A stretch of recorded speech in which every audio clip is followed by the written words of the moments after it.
just getting ready to get started here, posting out some notifications for everyone. Soon I'll be joined with my friends for another adventure. Tell me some ask. Go ahead.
Alrighty.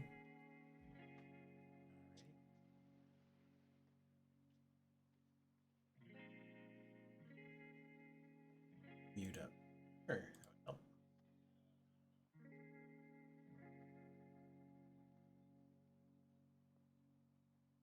Alrighty. I'm gonna go back with my other friends. My streams are open before everyone else's. Yeah, and I resubbed Angel and Deckle while no one was here to see it. I did that a while back too, actually. Thank you Nice. for the resub. Yeah, I want to brag or nothing, dude. But like, no, I'm saying. I do want to brag. Hold Did you hear? But I I want get those fucking shit. kudos for what I've done. Yeah, well, here we go.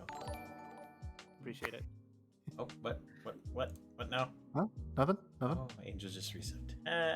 Thank you, love. Oh. Oh my god. Look at all these people like spreading generosity and love with one another. What Can you fucking imagine? nerds. Can Look you at all of imagine? us giving half of our money to Twitch. Dude. Noise. Ah. Gear Dragon. Thank you, Nikki. You didn't have to do all that. You gonna do all that? Appreciate you. Thank you very much. 7 months. Damn. Nikki, you're awesome. Also, Golden, Yes, I will have to make more praise. things for it. I mean, lately I've been getting into the voice acting stuff, so maybe I'll make a channel redeem for something fun. Also been playing now with the new AI voice thing that's been a lot of fun. Oh, Dear Dragon, thanks for the resub. yes, Deckle, 9 months. Thank you so much. It's Yeah. funny because we're all just giving our money to each other. Yes, but you know, Kinda. we like Speaking emotes. of No one's giving money to I'll let you do me. Rennie. No. Oh, You don't have a channel open, you dork! Right? You think you get emotes on my channel? That's cute. so Nice. speaking I of gotta put up those animated ones that Synth got me. Well, I Speaking should of, say that like- Stormy made for me. But yeah, go ahead. speaking of voice redeems, I'm assuming you guys saw the news about the like ara emotes or the ara redeems. No, what's up? Deckle, thank you. There's some. I've not actually like sought out to validate it entirely, but there's some talk about it not being allowed on Twitch anymore in the same facet that it normally is. It hasn't actually been banned. A lot of people are like, "Oh my god, they're going to," but like the rules don't say you can't do it. They say There don't you do sexual shit. Yeah, that. So don't fucking like RR like I'm gonna fucking suck your dick, you know? Yes. Wait, I can't say that on it's- stream anymore? No. I'm sorry, Chad. I have to take care of a redeem real quick and just. I'm actually a little disappointed because it's just being fun. It's not. I don't think it's ever meant to. Hey, let's get horny in chat. No. Yeah, it's one of them things that, like, honestly, I forgot to bring this up because I wasn't thinking about it, and then you guys were talking about redeems, and I was like, oh right. Yeah. Also, Golden, a female voice. I mean, like mine isn't. I mean, I don't know. I'm still skeptical about my own. People tell me they like it, but all I can tell you is practice. Practice helps a lot. The hormones do a bit, But otherwise, just do it in your spare time when no one else is there. Like if you got people who aren't supportive, just do it when you're by yourself or in the shower. No one's gonna care then. Do it Um, whenever I'm there in the shower. Yeah, especially then. Okay, wait, that you're getting sexual now. Stop Wait a that. minute. What? I didn't say rah rah. No, Yeah. there's, That's not required to make it sexual. What are look, you it's talking it's about? just Keep a natural, keep shower. bros, you're taking a You're shower just together, I cleaning. mean. It's two bros. What do you mean? Sometimes you're scrubbing your chest. Sometimes you scrub. What even is? Two bros. Anyways, about Two yogurt and brown crepe fur. walking around There. work, right? I gotta Shit help, was wild. I gotta help with Goblin's But yeah, in all thirst seriousness, right Golden, now. just try it out. No one's gonna judge you for it around in any of these channels. So, because we'll be happy to hear it and happy to see it progress to whatever you want to be. Oh, Autumn's That's, joining like, in. the Oh, whole everyone's point. joining in. Enjoy. Yeah, honestly, Enjoy. Golden, I came in at the tail end of this, but I already know what this conversation is. Hey, do you? All right. Yeah, right. Honestly. The real you is far more beautiful. Oh, So I got a Jesus hype Christ, so train. many redeems. Are you getting drowned over there, Crix? Yes. Always. I just Wait, hang realized I on. was in push to talk, and so I've been, not talking to you guys.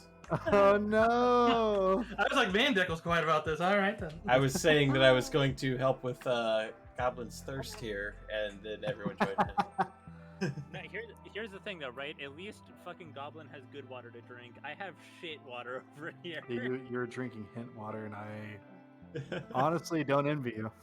What is the way that Sylvan Orion described hint water? That it's basically like they had a semi full of normal bottled water, and then there was a small car that had a single strawberry that drove by it. Yeah, pretty much. I described it as if a fruit could fart, it's like a fruit farted in your water, and that's about it. Yeah.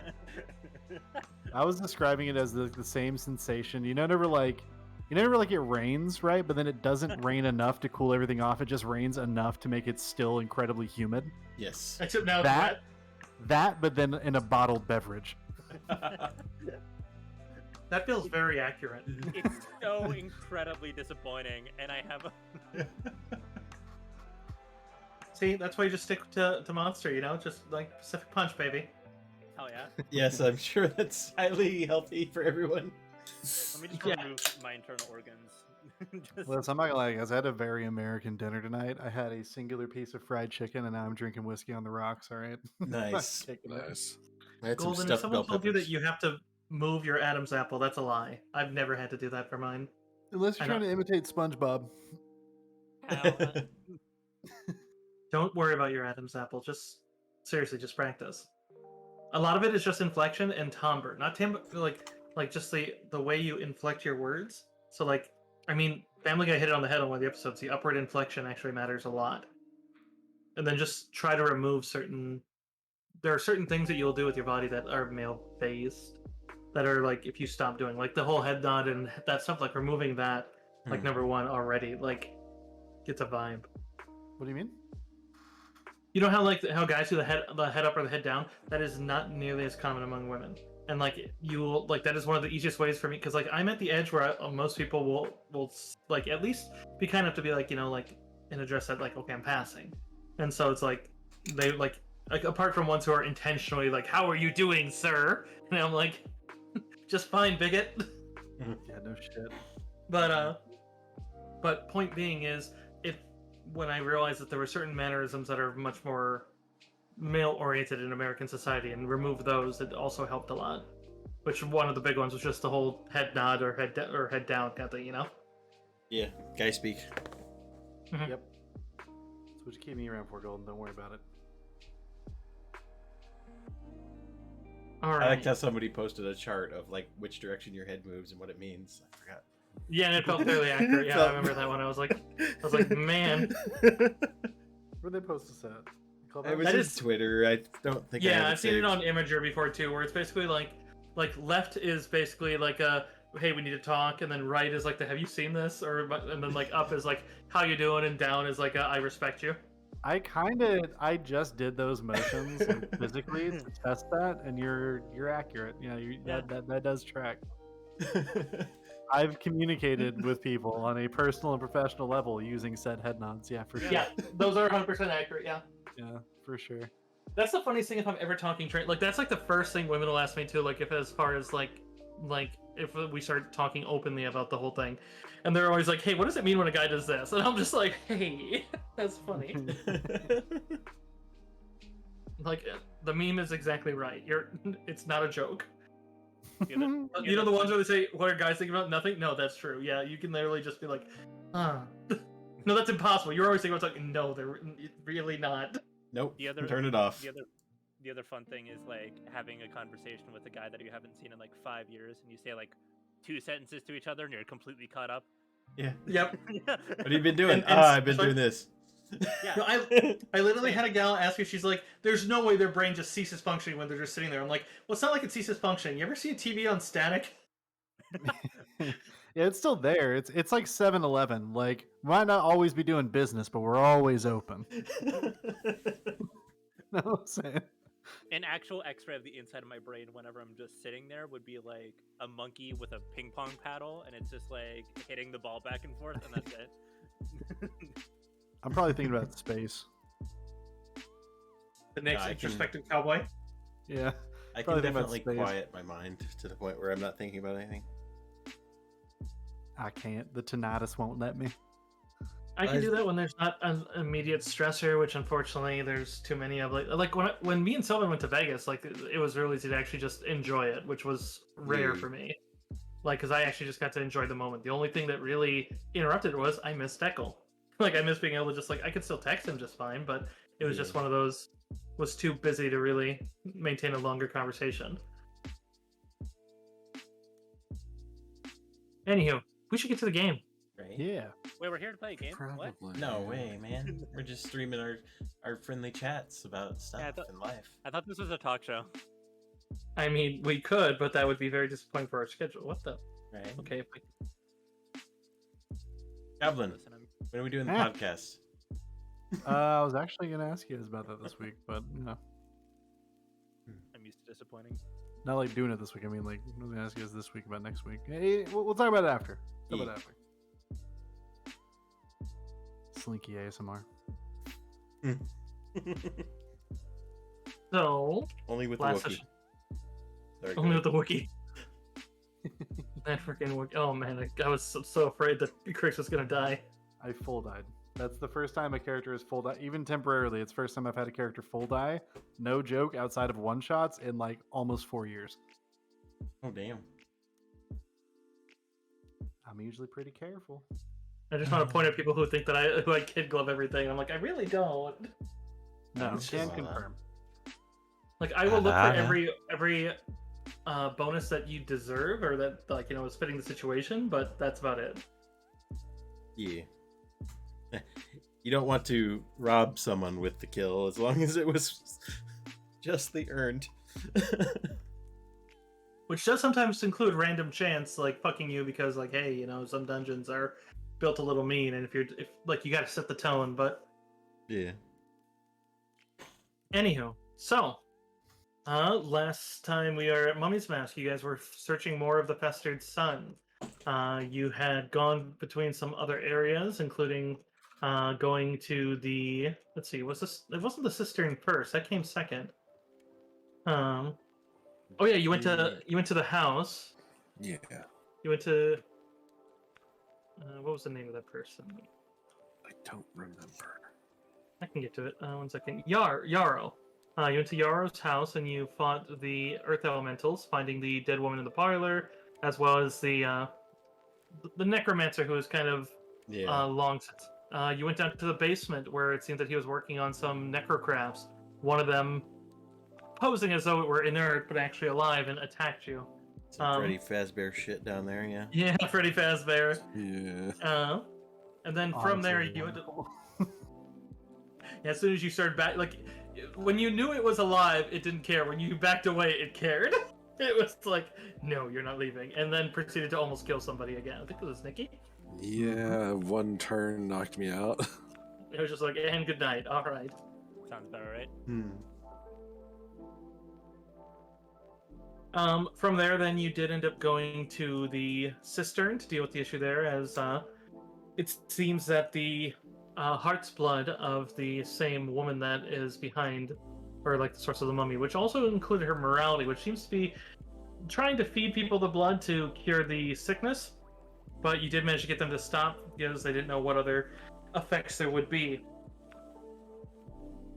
As such, when some guards joined you to investigate in the old cistern, it became apparent that 2 of these blood golems came out of a just massive bit of mud and blood, not stain, but diluted water, came out and started approaching you. One stayed, not aggressive, but standing a bit threateningly, while the other one went back to what it was doing. But it seems that they're at least defensive of the area. Realizing that it would be very hard to search without like diving the entirety of the bloody muddy cistern, you left them to it and began talking of your next step. Of which there is the Mephiris estate that was mentioned, as well as the Anubian camp.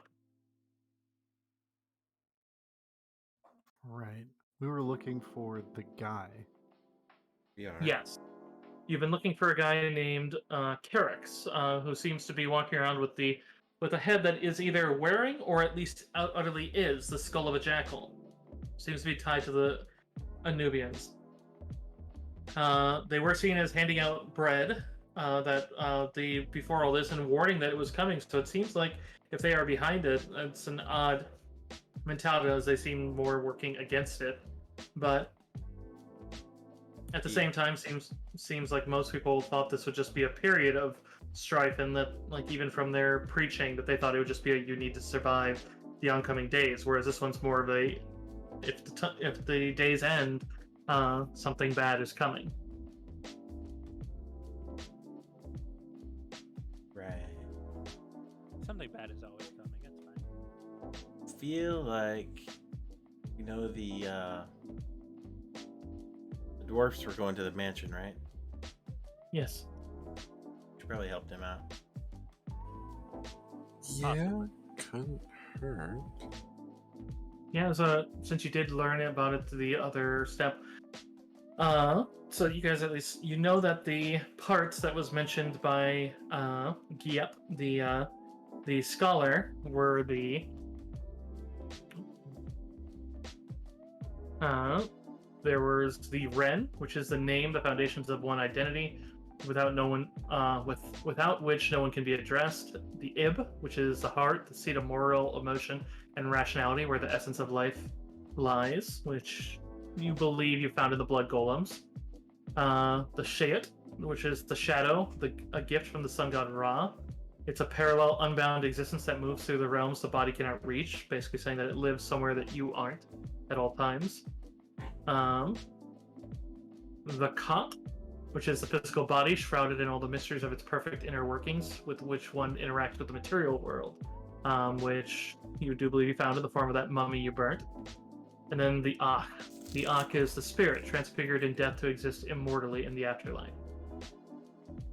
So you're still missing 3 of the 5, at least their locations, and you've destroyed one of them.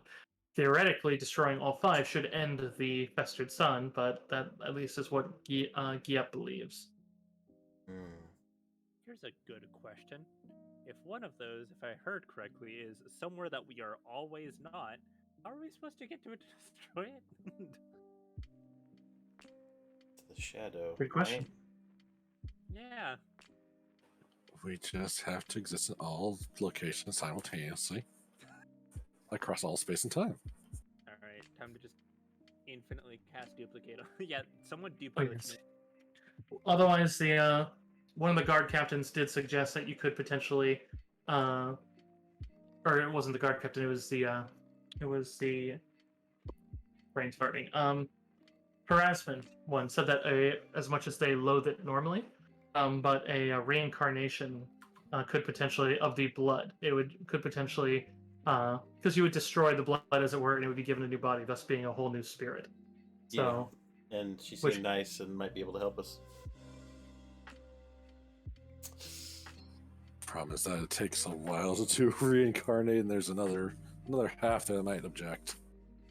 yeah, if the rest of her body doesn't want to do it, then it could just will it no. So that would definitely, I think even then you guys realize that would probably be a good ending step if you didn't want to destroy the last of the good piece. Otherwise, if that is even the solution. Last I recall, like one of our biggest leads for the solution was really like finding this person and then having them like either having them or having a different way of like basically having them like de-animate these guys, and then like Yeah, whoever that is that's walking around and seems to be raising the undead, as like the necropolis is overrun with a bunch of undead, and you don't know if the Anubis skulled or the jackal skulled creature was there, but you did get a report and saw even the tracks of it from Giep, that it is what animated her body, which wasn't a mummy until it did that. It was just a mummy in terms of object, not creature. Yeah. Okay. But so it seems to be spreading the darkness. But so really it just leaves, where you'd like to go next. So it sounds like the Mephiris estate was brought up. If you want to discuss more, you are welcome to.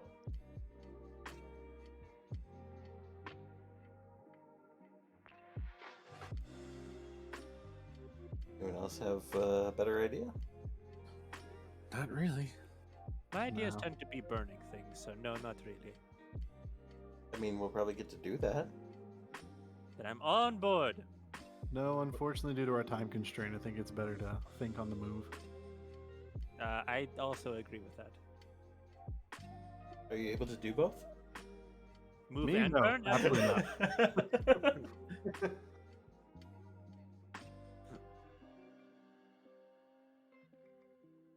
Okay.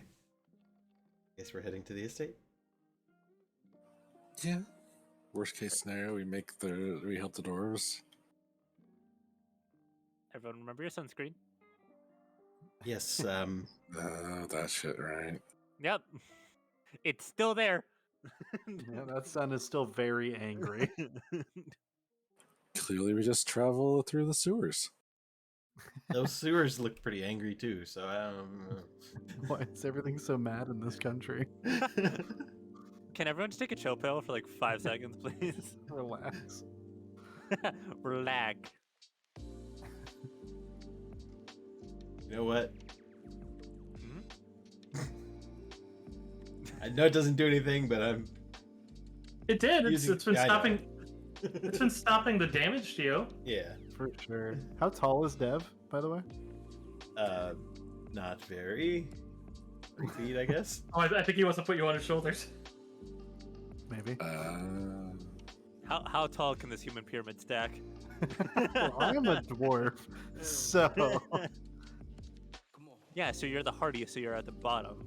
I sit on your Clearly, shoulders. just take 8 trips and just go back and forth with it. With Dev.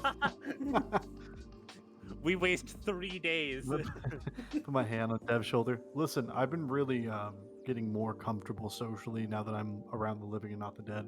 Understand that dwarves are slow and steady, so I can only move 20 feet, but it never gets encumbered. Anyways, and I'm just gonna put you on my shoulders. Okay. Start braiding his hair. Omniscient voice in my head. Do I also get the parasol now? I'll consider it. We'll see where it goes. The DM says fuck you, no. Die. So, Alright. Pat, this is what we define as gaming and cheese. I mean, Oh, sorry. Was I mic'd up for that? Oh, damn. Yeah, Oh, do you mind? well. Do you mind if I like no clip through the walls to get to the just See- boundary skip? Goblin, I think this would only work between like 11 a.m. and 1 p.m. Bro. It works for a very specific amount of time. You know, only whenever the sun's right above us.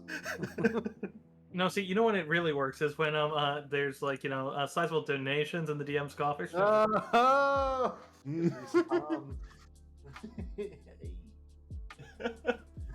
Hey, I'm covered. Who was it? Who is it who committed self-arson again? I don't know. Maybe the arsonist of the party. See, if you're covered in burn wounds, then the sun can't reach you. Exactly. I'm just creating a shield. A shield of scars. Just what is Those this? third-degree burns. Yeah, so I'm ready to move on to the house wherever the fuck we're going. Just need giant cardboard boxes. There you go. But what's cardboard? Give me one Giant second. coins. Just preparing something else I need. I'm bribing And the DM. I mean, they might have cardboard. Maybe. Oh, what do we? So what's the custom drink, Wally? Whatever would make you the happiest to allow their plan to work. Oh, all right. Okay, fine. So parasol bonus for the. All right, that works. Buy me a bottle of Goldschlager. Oh Jesus. This is a super bad reference. Yeah, right. With the living wraps. Oh, you're talking about that. Oh man, the living wraps. That was In not here. a mummy. Yeah. Yeah, those are fun. A wannabe mummy. Yeah. It wrapped up. Yeah, it did wrap me up for sure. Yeah, it was wrapping up people and trying to turn you into little false mummies. Yeah, and I Yeah, kept burning 100%. up for you guys. You're welcome. I've learned my lesson since then. Now, whenever we're going anywhere near where I think there's gonna be mummies, I put a torch on my hip. Which is not entirely unclever. You just grab me and just attach me to your hip. I did do that during that mummy fight. I was like, I don't want to get wrapped up again, so I put that torch in my I bring a fire elemental pet with me. Just get leadership and just make it a fire elemental. It's just literally the like one of the void walkers out of WoW, except it's fire. Just all right, fuck you, mummies. That's his name. Fuck you, mummies. He doesn't care because he's an elemental. What are you gonna do? Nothing? Yeah, that's what I thought. Anyways. Yeah, I have 2 Earth Elemental friends. I need to start diversifying my portfolio. I mean, if I got leadership, I would just say that Char reached his evolution. Evolution. Did you say evolution? Like he's a motherfucking Eevee? Yes. Is he gonna turn into a fucking Nice. Sylveon? No, he's a Flareon. Come on. He's a Flareon, of course. He's a elemental fire wolf. Ah, so your friendship score isn't maxed with him yet. I get it. Exactly. Wait, he's a Flareon. Just takes a rock and throws it in. For some reason, Wow. everybody, I hear voices in my head, and I believe they're breaking a wall. I think it has a number on it. I think it's number 4. I don't understand. All right. Tabletop straight down, so it'd be the ceiling. Well, let's get those fort saves out of the way, people. Woo! For All right, those things. For you, just because you asked, I give it to you. All right, here's the one. Here it is. How about a nice 17 for you? You're feeling pretty good. I think a 12 is okay. 17. It's actually actually 17 plus parasol. You know. Yeah, 20 not bad. Yeah, you're all doing pretty well. Just need Char and Dev. Yes, working on it. Oh, Deckle! Me and a friend were talking about Roll20. We think what it is. That might be your lag. Because remember how like the one sheet had all those spells and was like you in the other game? Yeah. There is a option that lets you synchronize your own Roll20 sheets so that you can fetch them out of the compendium, no matter what game you're in. Which would be if that's the sheet that's lagging you, it's loading it in every game we play. Whereas I only, because remember that it would even lag me in that game Yeah. until we. So it's like, ooh, that's bad for. So what it would be is the fact that it's basically you're loading that sheet everywhere you go. Okay. How do I So if you that turn off? it, there should be a compendium syncing option, I think, and not in the game options, but in the actual overall Roll20 options. Char's okay. Dev's getting a little tired. Parasol might block it. We'll see. Okay, so 1 non-lethal. So you're getting a little bit of it. Luckily, the trip to the cistern seems to have been at least cool enough as you guys went down there that even though you were only down there for a little bit, it was refreshing and dark. And so i.e. the DCs were set back down to 10. So it's actually been... Woo! Might be also the proximity to the blood that assisted you, but... Which could be worrisome. Didn't drink it, at least. Cursive, right quick. Do I have your permission to post a quick link in your chat? It's just I'm linking the website we're using for tabletop. Yeah, if any of you can find the option and where to find it, and it's a theory. We don't know if it'll fix it for you, Deckle, but it seems like it might. Trying to What? find it. Oh yeah. I am not well versed enough in Roll20 to know. I'll look for it like while we're going around. Keep trying. Yeah, I don't know if the wordage is like synchronization or like compendium, but I know that it's like when we talked about it, it's like I do remember there being an option for that. And the other person was very confident of it as well. So it's like, oh right. Because I always left it on, but it never really struck me that, oh right, I don't have an Omega sheet like Dekel has with like all the spells a wizard can have. That's awesome. I'm Yeah, so they have a- confused. Dekel has immense lag in Roll20 no matter where they go. Yeah, I was confused for a second. I was looking at my AC and it was 17, and I'm like, I'm a fucking sorcerer. Why is my AC 17? I had mage armor on accident.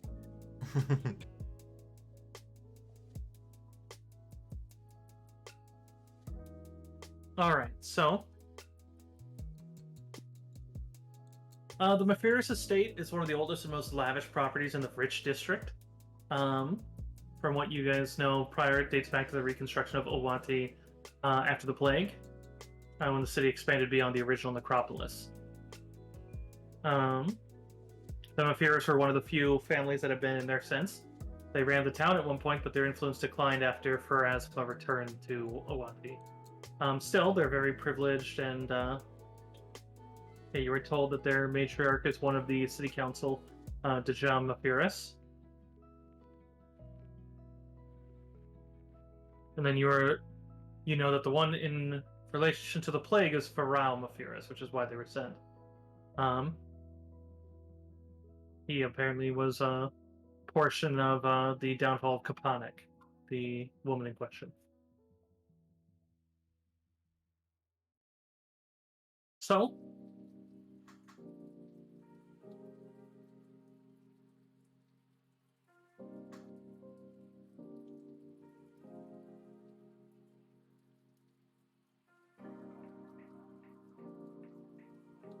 So, sorry, I was just reading ahead. As you do approach, though, you do see something rather interesting. You do spot some guards that are at a different block area, and you realize why as you get closer. As at a distance, you don't quite see it, as it looks like the color is just washed out from the sun. But as you get closer, you realize that there's a bit of a flickering kind of bubble. It looks almost like soap, except for the fact that there's no sign of moisture to it. It seems almost like a heat mirage. It's barely noticeable. I do need you guys to give me perception checks. Sounds good. Alright. Where are my eyes? Where did they go? You have I don't ice? know. I don't have ice, I have eyes.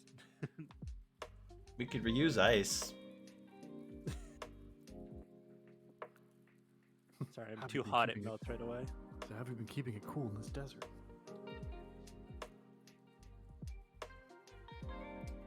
Deb and Char both can give me one as well. Yes, we could.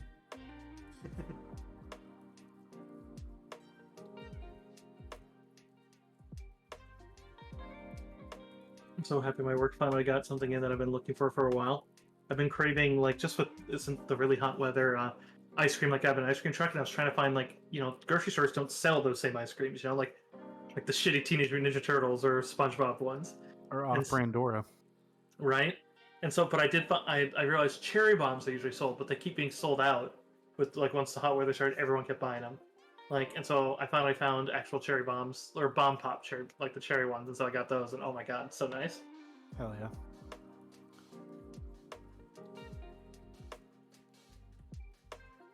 Just wait for. By the way, low key, anybody listening? Yo, tell you guys something real quick. A little secret tip for you. You guys ever you guys know like those cherry sours, like the little balls that taste like cherry and they're like sour candies, right? Yeah. Mhm. If you guys like those, throw them in the freezer. I promise you, throw them in the freezer. I might have to buy a bag and try that out. Does it work with lemon drops? Because I love lemon drops. Never tried it with lemon drops. Only tried it with cherry sours.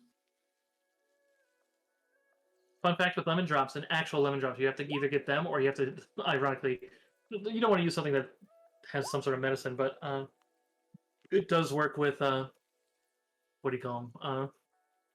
Hulls, lemon hulls, but they use actual citrus lemon and they can actually stifle nausea.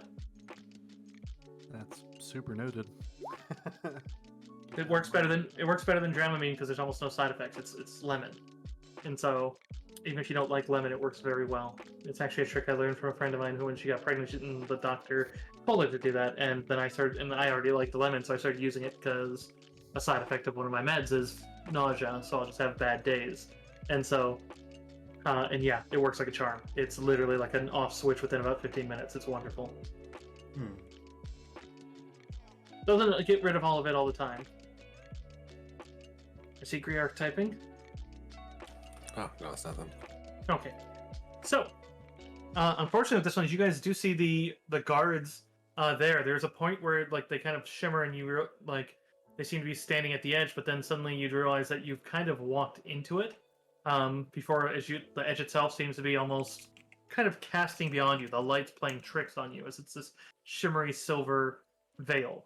And you realize it's behind you, but worse yet, as you look behind you, you'd see something as the sun itself, while the area is perfectly illuminated. And when I say perfectly, I mean perfectly. It seems like most shadows are very small and more just existing than actually cast. But the city, you just can't see it. There's nothing beyond the ground where the bubble just stops. It just seems like it is, but it seems like the festered sun has also vanished. You would realize that those guards were also, as they're standing in there as well, as it looks like they're talking about it and more worried.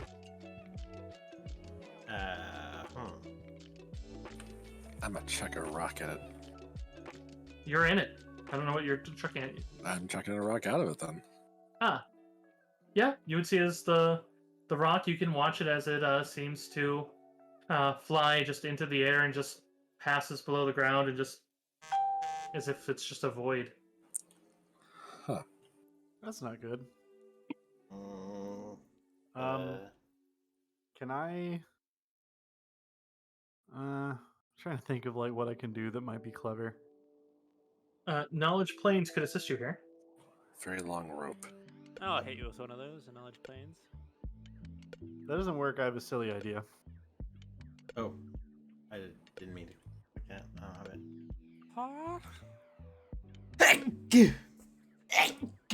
Excuse me. Well, that's Zoom good. tank. I love the gazoons. Get them diamonds out of you.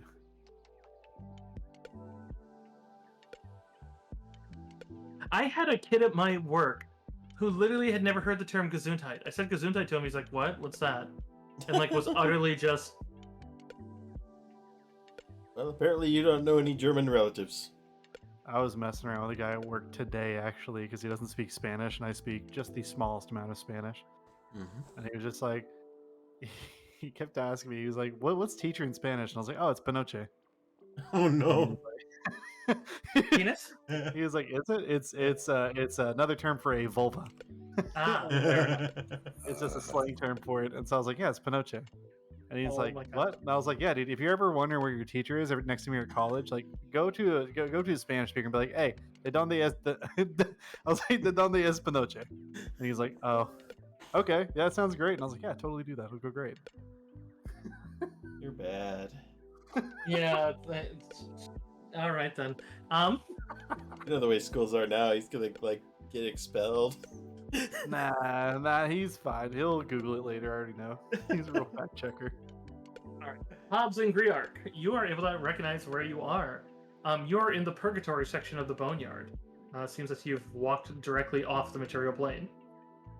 Well, that's No. exciting. Ah, shit. Oh, is that all? Hey, Nikki, it's your favorite place. How the fuck did you do that? I'm gonna be in so much trouble. I'd be like, I know another version of your spirit somehow.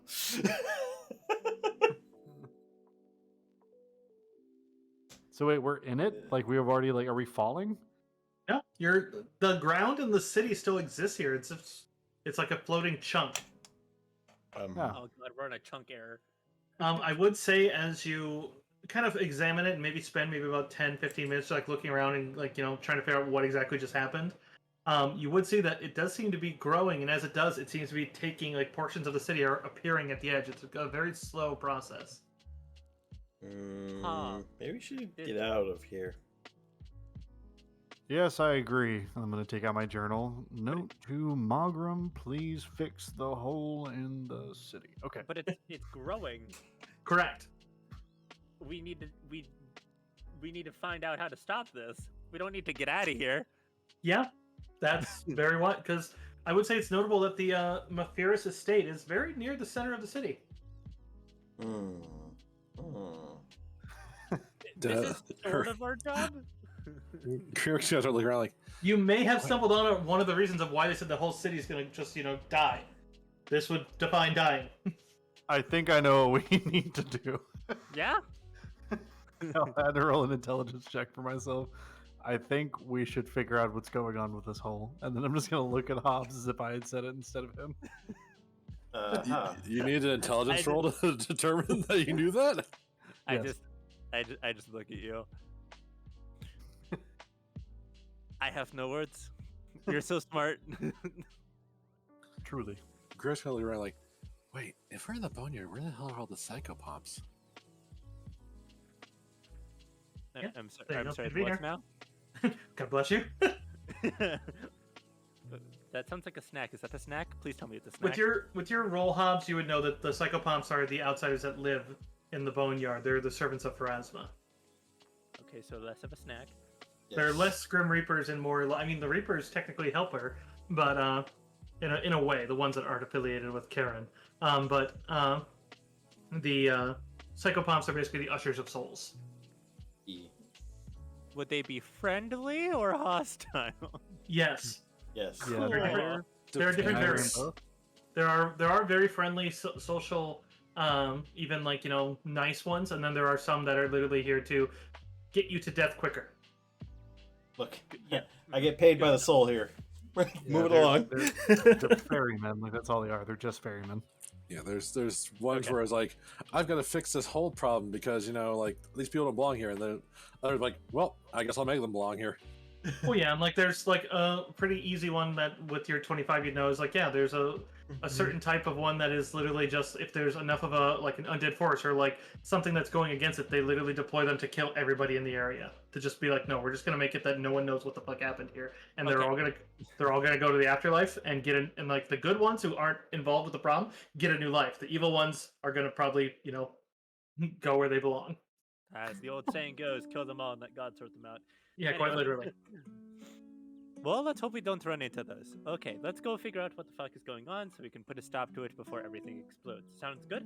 Yes. Lovely. Sounds great. Might even run to Mogram out here. It seems like you're in the midst of the void, which the purgatory is very much just a void where people that are basically not in the queue. Sometimes they even make their own little realities. Like some people who cannot stand the idea of going to the afterlife are given just a little planet or piece of their own planet to just live.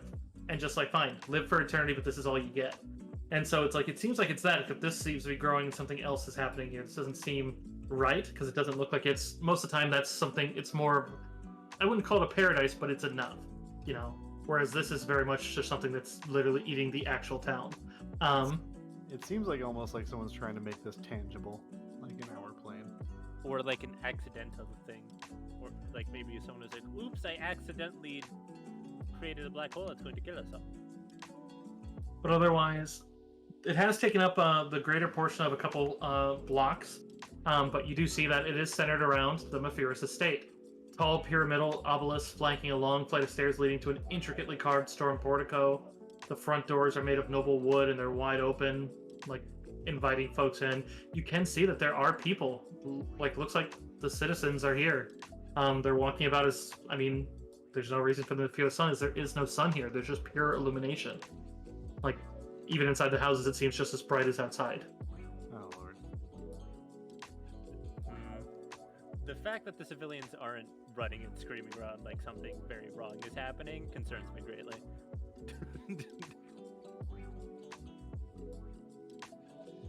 Otherwise, as the Manor House, I don't have a direct map for the entirety of it, but it is a gorgeous estate with many different banners and more colors in most of the buildings.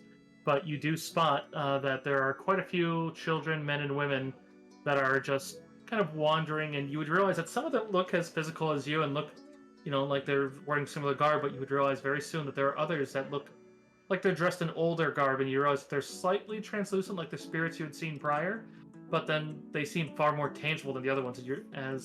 We'll leave it on the same role like Riark and Igneous. You'd recognize that those are souls of that were probably in this plane that are basically wandering about. You're about as tangible as they are. It's just they are certainly just the soul, not the body, whereas you have your body here. But all of them seem to be wandering on aimlessly, crying. Some just start sobbing with a sort of broken sounding sobs. As the worst yet, though, you would spot is the halflings are also behaving almost the exact same way. As you'd spot, the fighting dogs are here as well. Are they okay? They seem to be wandering, some of them crying, some of them just sitting and rocking. Even their dogs seem to be just kind of laying down and just laying still. You'd see that they're alive, but they're just staring. I'm gonna approach them for sure. Same. Are any of them like lucid? Like are they with us, or are they just kind of like out on their own? I mean, none of them are. Some, like maybe two, are ever lingering in a spot. A couple sit by their dogs, but I mean, you could try to talk to one if you like. I'd like to talk to the leader if he's around. Yeah, he's probably sitting between two of the dogs and just kind of staring off with like one knee up and the other leg is down with his like elbow on his knee, and just kind of staring off and just looks kind of disappointed. I'm gonna, like, as an icebreaker, just kind of snap my fingers in like the direction he's looking, like, hey, welcome back. He just kind of looks at you and then kind of just we're dead. Why? Caponic returned, so we're dead. Is Caponic inside? His eyes seem to unfocus off you and just kind of like his head kind of drops. I'm gonna grab him, but is he wearing something that has lapels? I'm gonna grab him by his lapels. He's wearing a vest with like little hooks and like different tools in it. And That's stuff. by his little vest. Like, hey, I need you to stay with me. All right, need some answers. I'm sorry. What was the name of the person that's back? Caponic. Is Caponic inside?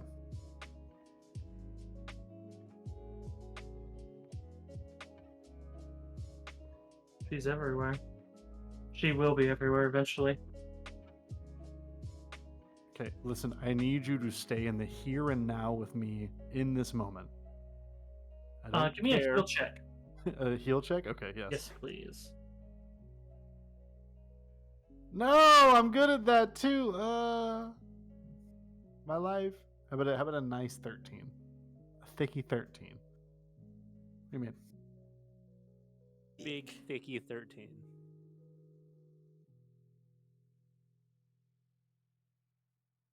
I rolled so bad. I have a +10 to heal. Listen, if you need, I can try a different strategy to possibly get him to talk to us. Maybe. We'll put it on hold.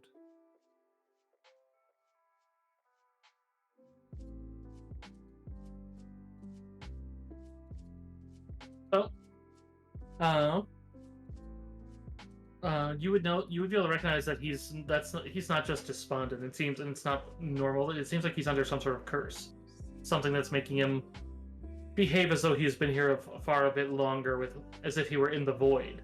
But like he has like all of life around him, all of his friends. This shouldn't be occurring this way. Oh. Oh, so he's not even like none of them are really here right now. I mean, he's here. Right, but like, okay. Something forced them to behave this way, and it seems like it's Right. taken. Like even those guards you passed, like you get the feeling that they probably were literally the same condition. They just looked like they were talking, but really they probably just went catatonic. Would I? Okay. Is there any kind of check I can perform or something to try and trace the source of this curse, like location-wise? Does it have a tangible source? There is such a thing as detect curse, but you would need that spell. So I would say Okay. Never mind. I don't have that slotted. I don't think I have it available. Okay. But I would recognize that he's under a curse, right? Like I'm not gonna be meta if I Correct. pass it on to the party. Yeah. Seems that everyone here is under some amount of a spell. I'm not sure as to its source or its origin, but I don't believe we'll be getting anything too useful out of them. Uh-huh. Yeah.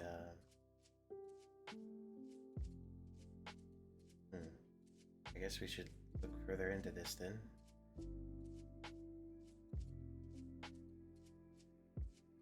I mean, we're kind of stuck here until we figure it out. So yeah.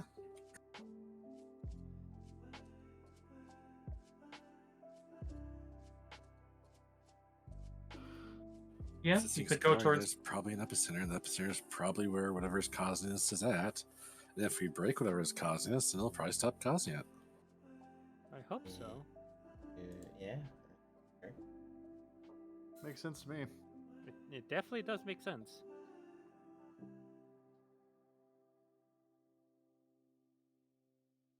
Well, then we should probably move before something unfriendly comes after us. Yeah.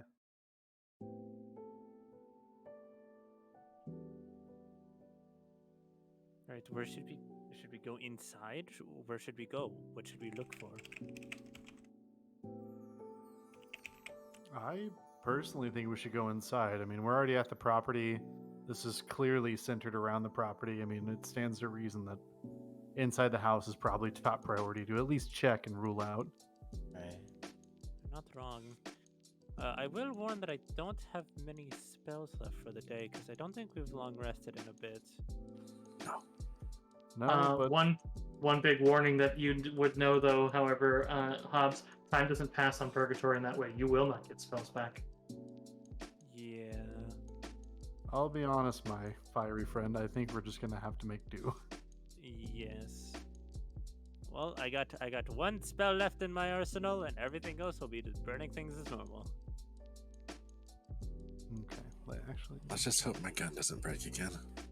That would be very bad.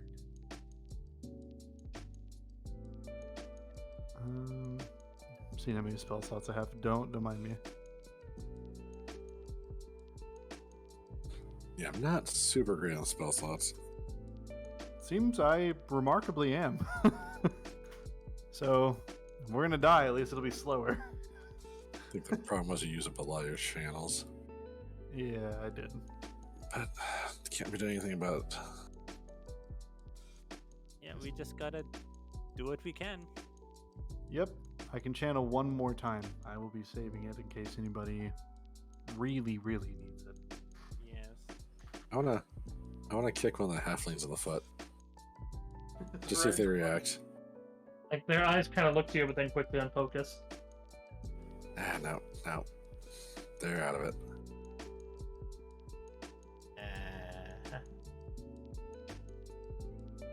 So, going into the abode,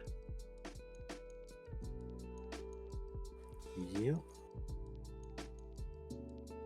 so the house itself, while it is kind of tower-like and has a couple bridges leading around itself, as it seems to be built into 4 major sections, all seems to be built around a nice courtyard in the center.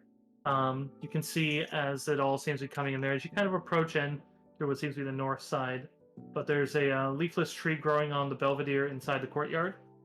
You can see as in the tree seems to be a flock of crows in strange masks perched atop its branches.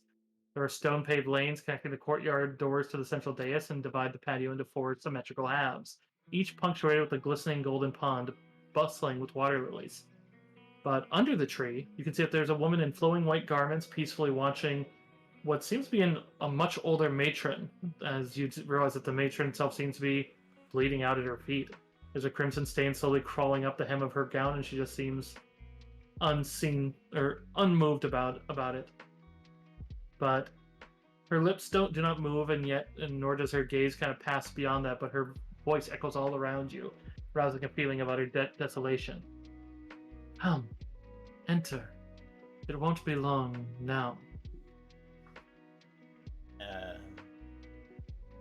don't Okay. believe it takes an Act 20 to find our culprit. I've Very- never been good with scary movies. Are the crows in with her or are they outside?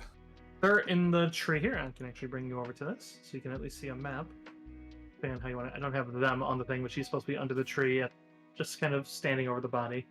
But Which entryway are we coming from? the north.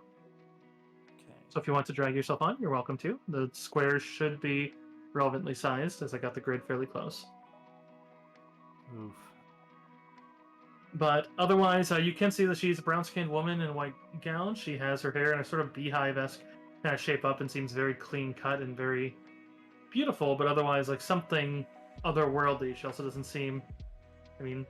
she does seem fairly imposing, but seems like her features are quite harsh by the grim look on her face.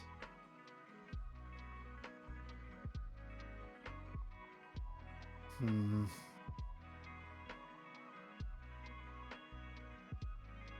And what might your name be? Yeah,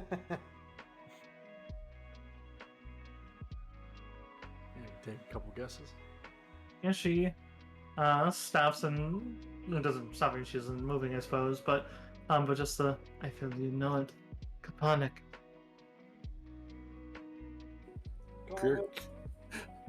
Garrick's gonna take a deep breath, fold her hands, look at the crows, and go like, "What the fuck are you sitting there for?"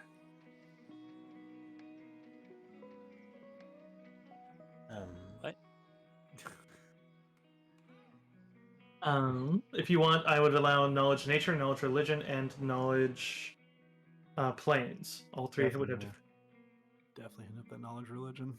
nature and religion are on the same check. The planes is a separate one. I'm hitting planes. That's the you thing. plane it. Fuck. I have a +8. You're an elemental and you don't know about the plane? Oh. Oh, I rolled so bad. If Seems to be the par for the chorus. Jeez, at least it's for intel and not for like death rolls or something. You know. Yeah, no job. shit. We're Good gonna job, get Give Sam. it time. Give it There time. was somebody else who had planes. Who was that? Griark, did you want to take a shot at the planes one? Okay. Thank you. So, first of all, the tree in the courtyard you could recognize as a sycamore. You would recognize that it is sycamores are supposed to be lining the gates of the afterlife and give sustenance and eternity to the dead if they're not ready to make the trip. Really? Yes. I love that. They use sycamore. I'm sorry, carry Basically, they're supposed to give rest to those who aren't ready to make it to the River of Souls, since it is still a bit of a release of life. But otherwise, you would recognize Griark that those are Nisoi. Those are the crow-like ones. They're kind of like bureaucrats. They're tasked with only observing. They're not supposed to interfere. They are usually brought towards areas where the more of them there are, the more death that's in an area. They're basically supposedly there's one within so many miles of every single death that occurs because they're there just to watch. But the fact that there are so many implies that it seems like even they're probably expecting a mass death.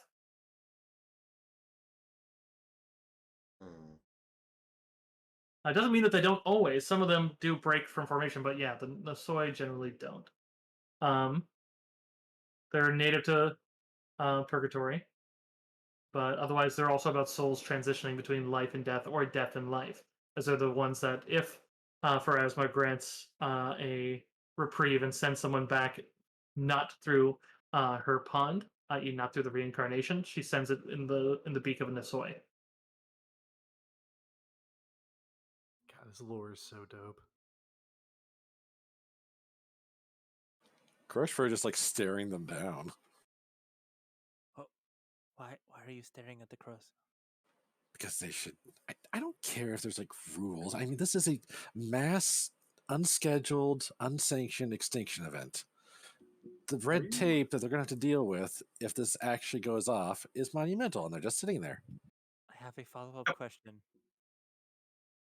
Are extinction events usually scheduled? Yes.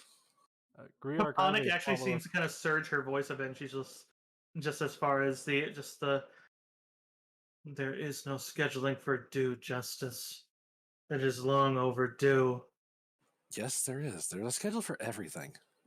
I'm gonna like hold my finger up to the very obvious big baddie. But 1 second, Griark, I actually also have a follow-up question. Why exactly do you know the bureaucracy of whatever this is? It's Big Sis has got a real. she really dislikes Pharasma the Boneyard, and you around her long enough, you hear a lot of rants about how it works and how it You're should the work. only one who sits there and listens. What the hell? I'll tell you But- what. I'll tell you what.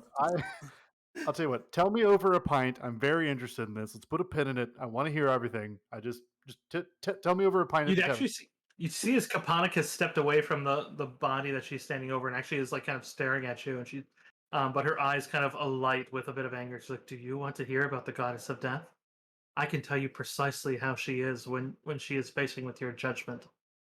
Yeah, she's a big dumb bitch. I know. I've heard it like 500 times. I would like to take like 5 steps away from. Just Streak's probably probably moving laughing. that way.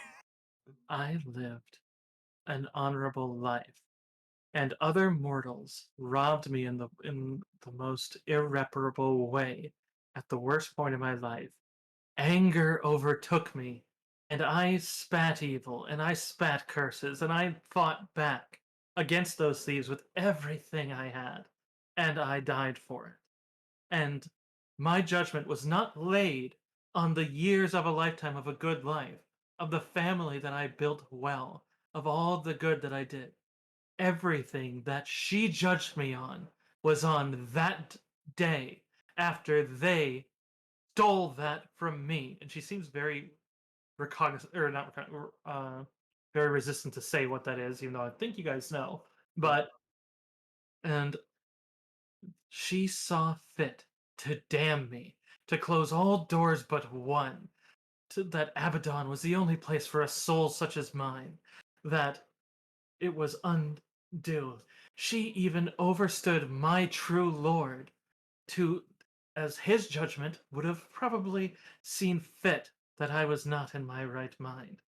So I instead clung to that bit of vengeance, and it kept me alive. And as soon as she says the word alive, there's suddenly a flash that you all feel like you're walking through someplace in a body that seems very reminiscent of the one you see before you, but it seems like you're going through what seems like a hostile forest or a very dark cave that is just filled with monsters that are trying to eat like the essence of you as you realize you're seeing a glimpse of somewhere absolutely horrible, unthinkable horrors as you actually get a momentary glimpse of yourself clawing your way out of the vines of the forest, or having to unbury yourself through a cave in the cave, and you realize that she's showing a glimpse of her fighting through Abaddon.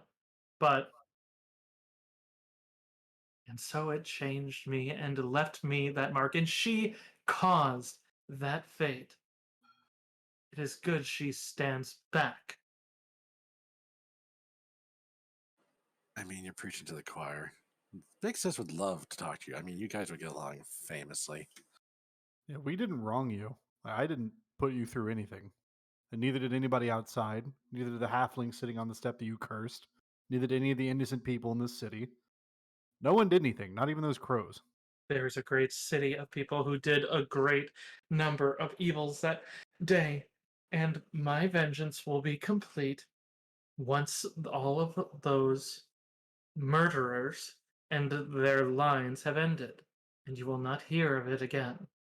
Well, And the lines too. Oh, okay. I'm not even from here. Yeah, I was out. Like my clan isn't even supposed to have a name, so we don't really have lines. We don't. We're more of a circle people, really. I mean, I am from here, but I don't really like most of the people here.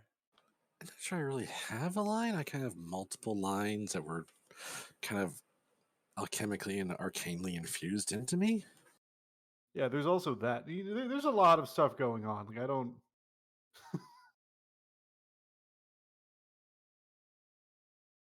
I will ask though.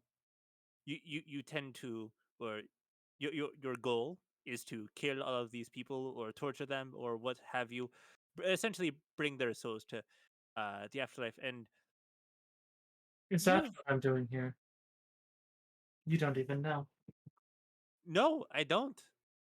I'm a bit stupid. My friends can attest to this. It's true. Can confirm. So, Mhm. why don't you tell us what this is all about then? The Festered Sun will herald it.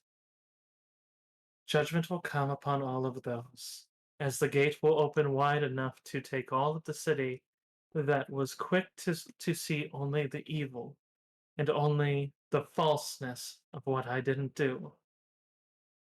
And that entire city will be judged. Once the door is wide enough, the judgment will cast, and those who were not guilty will walk free of it, but will know the mark of what the others did. If you are innocent of it, you will have nothing to fear. Just steel yourself to what is to come, as it does still pale to what I went through in Abaddon. Yeah, we're not really trying to compare. Also, I think the gate is that hole outside. Just saying this out loud to the You party. are, you are within the gate. Yeah. The gate will close, and everything will go back to normal once judgment is cast. You have nothing to fear of the afterlife. If you pass judgment, you won't need to fear it ever again. Yeah, I don't know if I really want to go into judgment. There's a long history involved here. Yeah, What'd you do, honestly, Griark? Don't. I mean, look, if she judged her harshly just because she had a bad day, I mean, imagine what she'll do to me just because I'm slightly related to Lucy. Oh. Oh. still, once again, over a pint, we need to hear all of this. I'm deeply enthralled. And the other thing is, your plan still, pardon my saying here, but it seems a bit hypocritical. You're so upset because you got punished for something you didn't do, and yet here you are about to punish a bunch of people who didn't do anything. You say they'll walk free, but they'll always bear some sort of burden or mark or something. They will be free of a judge that is biased, that is not fit to her throne. How would they How be did- free of death?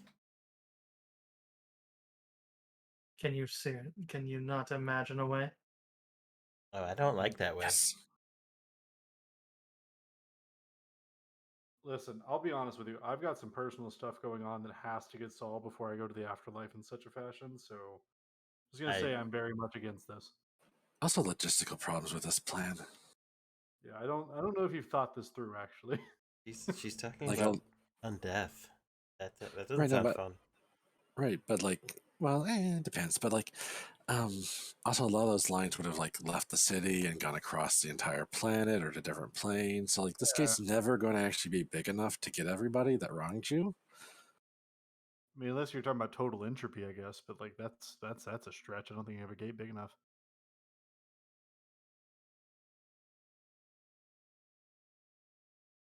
At some point, you're going to encroach on areas that other gods and powers will be like, nah, and those, end this.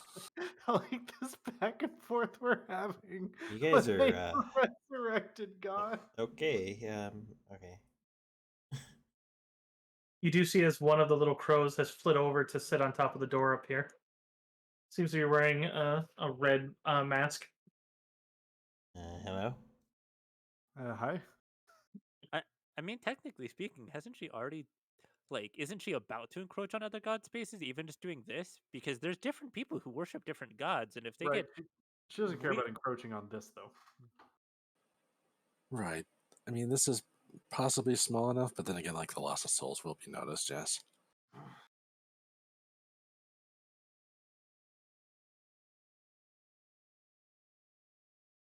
Going to examine the red-faced crow. You can see as he's kind of yes, he's just kind of watching you and kind of tilting his head, looking between each of you. But otherwise, whenever her voice comes out, he kind of just shrinks. I'm gonna point up to him and look at the party. I'm like, I think he's here for us. Actually, I think we might be rubbing someone the wrong way.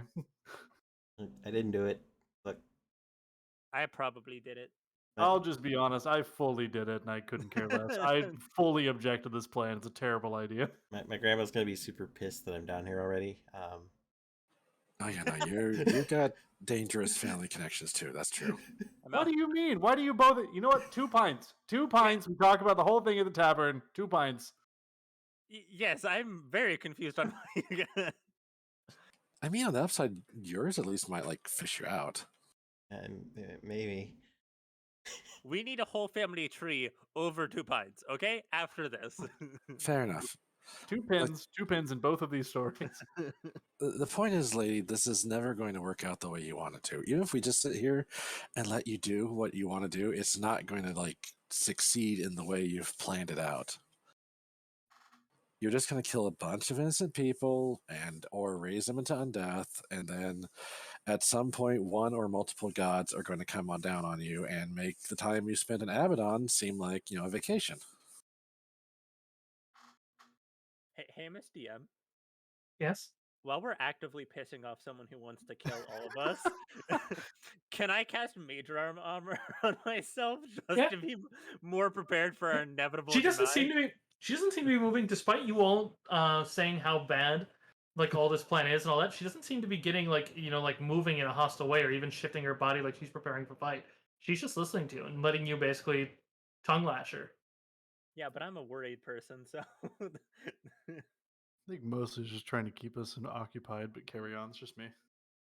well, she can probably still be doing this while also talking to. I feel like it's not. I don't know. I don't know how this spell works or whatever this is. I don't even know if it's a spell. We should probably try to figure that out if we're trying. Also, I'm just going to throw this out here, and it's not that I agree with this, mind you, because I agree that she should not be judging you based on these criteria, but she could have entirely judged you based off the pre-crime of you doing this. Yeah, I mean, no god is perfect. Like you doing this might be why you got sent to Abaddon before you did this. Sure, she sees the future. So basically, if you proceed with this, then you will have justified her sending you to Abaddon, which means you will have basically validated her judgment. Which I also partially disagree with, but I think that's a third pin. I think I'm gonna like kind of look to the two good talkers in our party. Actually, everybody else in the party, everybody's objectively better at social skills than I am. But like, So yeah, honestly, you should just give up. Like this lady should just give up. Am I right? I mean, Everybody like tries to make her give up. Maybe well, there's a better way to achieve your goals. yes, I'm fully for getting revenge or vengeance because that can be quite fun sometimes. Just not against people who haven't done anything wrong, because then like Dev said, or no, Dev didn't say it. Did Griark say it? I don't know. Someone said it. That you'll just become the monster that they thought you were. That was Griark. That was great. Thank you. Realistically speaking, your best tactical option is to collapse this bubble, set everything back in the resulting chaos, flee, and then figure out some other plan that involves like hunting down the actual souls of the people that wronged you in their respective afterlives, becoming some sort of like post-afterlife assassin. Yeah, that'd be crazy, wouldn't it? Anyways, yeah, She kind of shifts and walks back around. She's like, the pieces are already in motion. No, it is out of my hand to do anything but to wait. She probably looks over to. Is in.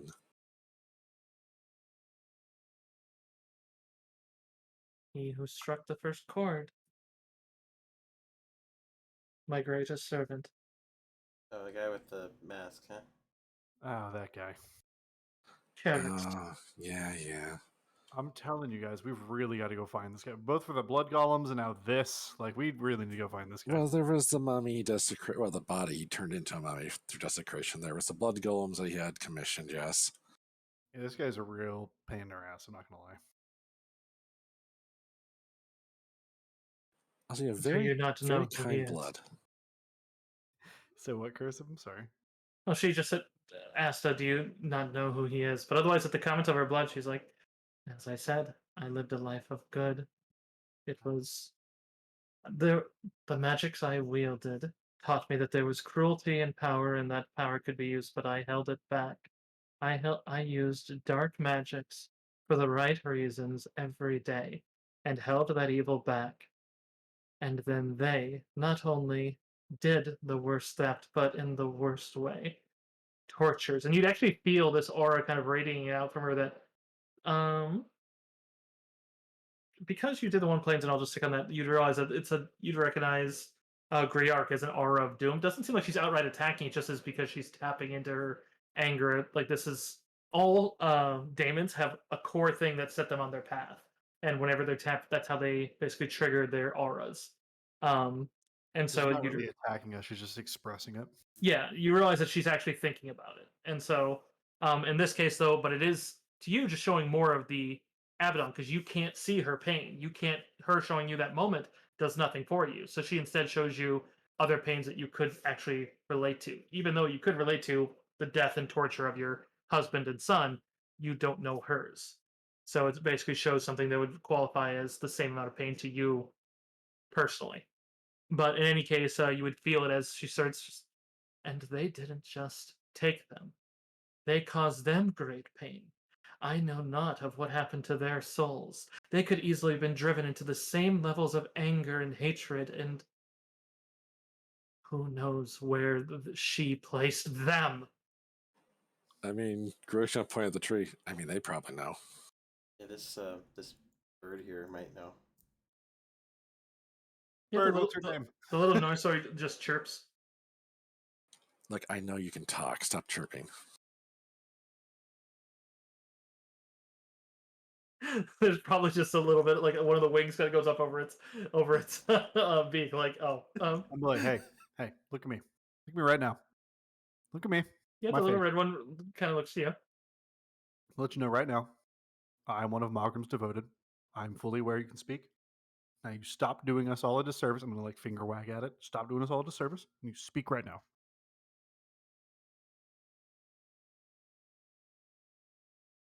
You actually hear like you see its beak open and a little bit of it sounds like a throat clearing.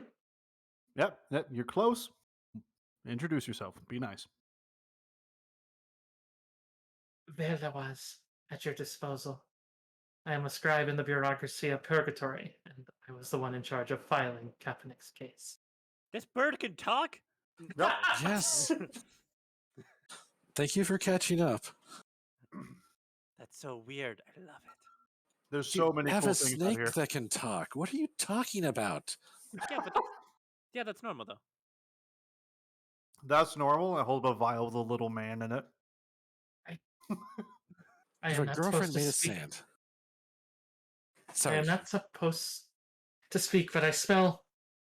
There's been something I've been hunting in this city since the case came due. You wouldn't happen to have anything particularly. He kind of chirps again as he kind of hops a little bit on top of that doorway. What is my deception? Love. Otherwise, you guys may have forgotten, but there is something that was mentioned that was kept for a certain reason because it was mentioned that Nasoy loved them. Yeah, that guy took the it fucking back. apple. No, he didn't. He let us have it. Oh, did he? All right. But I think you have the apple. Oh.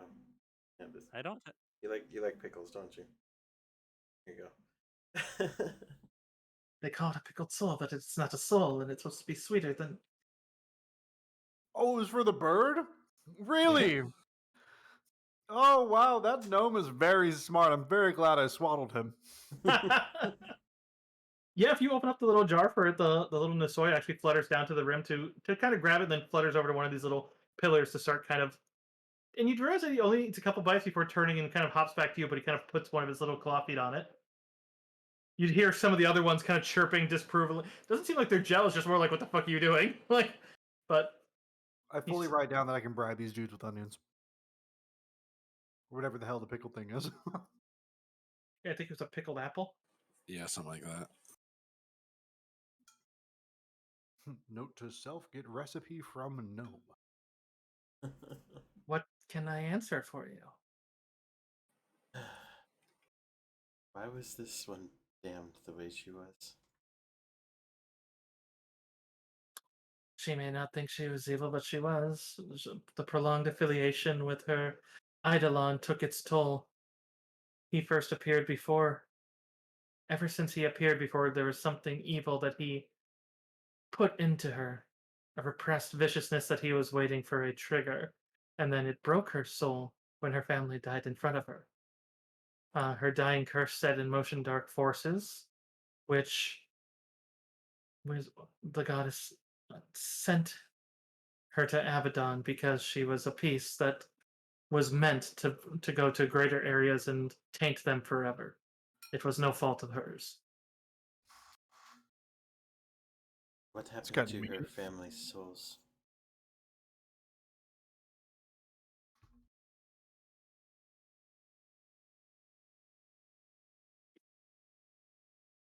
You could see as he kind of pauses and actually hops a little bit as you can see as he kind of takes the apple and puts it in his beak and then flutters down.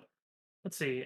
You gave it to him, Deb, so he'll actually fly down and kind of land near you and Char, and then sets it back down, and looks at you, and then kind of looking up and just the. If I tell you and she can hear, you realize it will taint her. If there is a second judgment forever, it'll always be tainted. Maybe mean, that'll tell you enough. It kind of sounds like your first judgment was complete bullshit from where I'm standing. Also, knowledge religion could assist you right here about why he's being obtuse. Yeah, Not good gonna be me. idea, but I have to, you know. Gotta make a macro for this stuff, Dackle. The- Told you that a couple weeks ago. There's a you can click on your name, then it'll drag up a menu. You can drag skills in there, and then they're much faster. I rely You on that can- a lot for DMing You because can for make a like macro for all your skills. because at I can once. do that with other NPCs. So like I have Drinvaz in the Kingmaker one because she comes up a lot, and so it's like and then most of Leah's. Not that you guys control a ton of other NPCs, but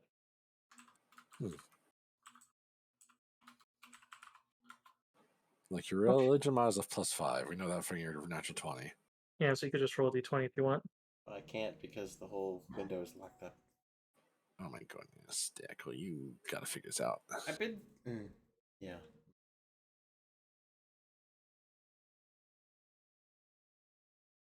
Also, hi, Sin Nightfall. Didn't see that you had joined. Thank you so much. Sin. You wriggles.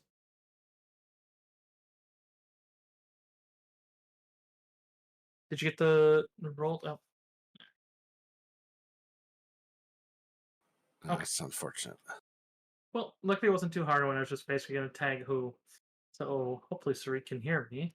But in any case, the reason that if he's mentioning that there's like something waiting, it's probably because it's basically if there's some way to send her to judgment that Pharasma functions out of time, just like how the purgatory is out of time. Mhm. So basically, it's like that. A lot of times, she holds families to let them choose where they want to go together. Because when you do go to other planes, you lose your memories, but they could easily reforge you. Like if you went to become angels, like well, you could become a family of angels if you're that close knit of a family. Some choose to live in the Boneyard City with her, and then they just live there forever. And then others get portions of purgatory to live as though they were living life.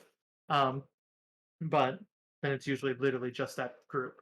But point being is that it's he's lightly indicating that the family is still waiting for her. But at the same time, it's one of those ones that yeah, she's from a time where Pharasma used to be able to see the future. She can't anymore, but she's from a time that she did, so maybe Pharasma saw all this was going to occur. But the what was it? Shit, there was something else I was gonna say, but I'll continue on.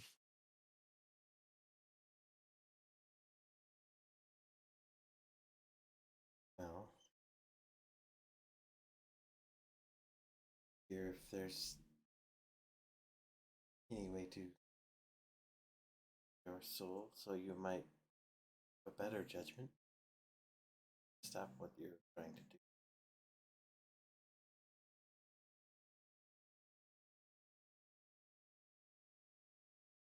I have no need to strike at you, but if you strike at me, I will defend myself. As her eyes kind of illuminate again. I don't still. Sorry, you go. As you say, the pieces are already in motion. Don't know that we have to strike at you at all.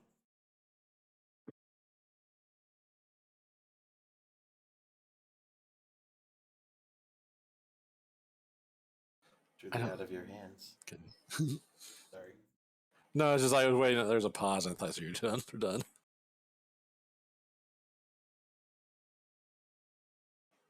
I don't get how the Eidolon does this really should have affected her judgment in the first place. Somebody cursing or putting a gas on somebody is not really grounds for judging them one way or another. That's external matters to their own, metaphysical state.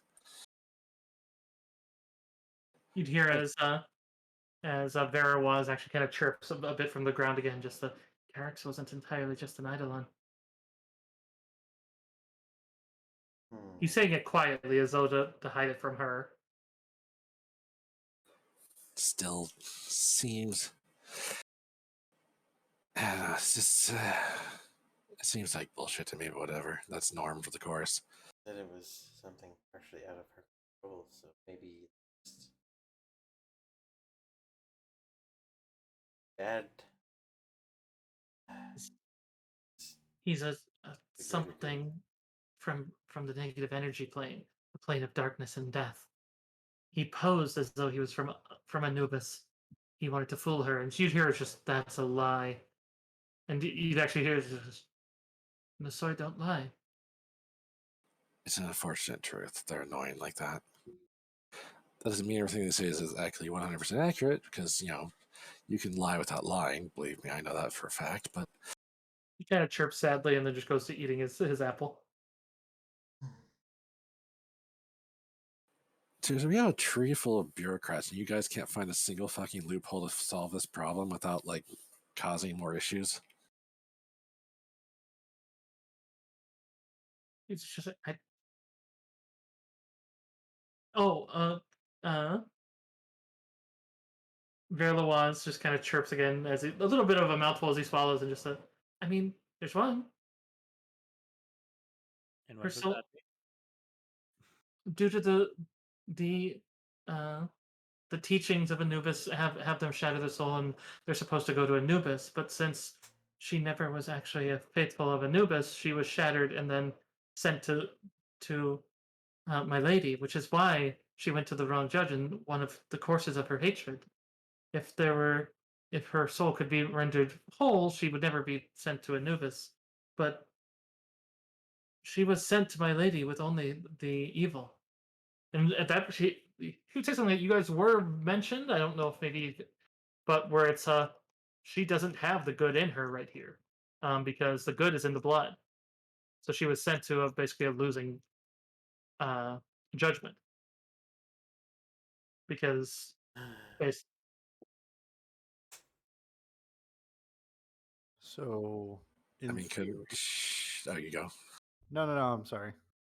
There you go. You had a theory. In theory, if we gave her back her blood, you would Yeah. have to get all the pieces back, the remains of her body, the you'd have to find her shadow wherever that is, um, and then uh, you would need you would know that this itself, if this is a daemon, this is the Ak, the basically the afterlife soul, because it's gone through judgment and came out the other side. So basically, and then the blood's the other one. So the only one you're missing is the shadow at this point. Oh, and her name, the shadow in her name.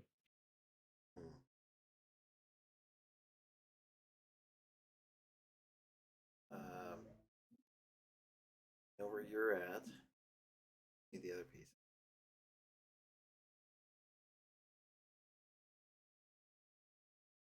We should Nick. speak on it outside of normal. He kind of looks back at Kapanik. Seems like the little Nosoi is very eager to help you now. Okay. Go outside. Sure. I suppose one question that neither the Nosoi or Kapanik would say, but what outside?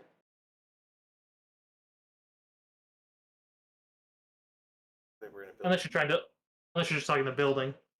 Yeah, That's I went fair. away from her a bit. Yeah, and she doesn't seem to be worried about you leaving.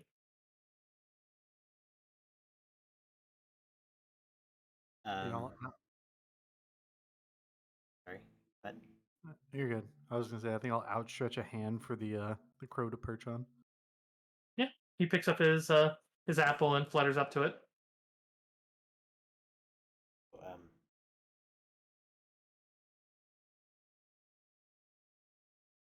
we need to reunite her souls there. I assume you're talking about that after you left. Yes. Yeah, so you leave the estate and maybe back down the stairs to a point that you feel you're outside of her earshot. Hopefully. We have body and blood. We may even be Yeah, there are 5. able to give her I another. I know where 2 are because 1 is in that courtyard right there, the Volnu demon that you spoke to, or Volnu demon, excuse me. And the other one lives on in Carix. He spreads her name, acts as though her, dresses as she once did. So we have to stop him still. And we need the shadow? Question mark? Willing to bet this guy knows where that shadow is if it's not already attached to his heel. Shadow, I don't know where the other 3 pieces are, but whatever pieces you find, if you free them from their material vessel, I can prevent them from going anywhere else. I could take them and hold them. I mean, how much of the body do you need? I just would need to touch it, and I could take it. It's a little crispy right now. I mean, even if it's just ash, I can take from it. People die and all pieces of them vanish. Do you think that we can't get their souls? Well, we know where the body is then. And we know where the blood is. Yes. Even the point of where they died would be enough for me to take that piece. The problem is getting out of this bubble. Yeah, how do we do You were that? cut. I don't believe that the even the Volna demon knows. I did notice though that the pools in there were consecrated to Pharasma.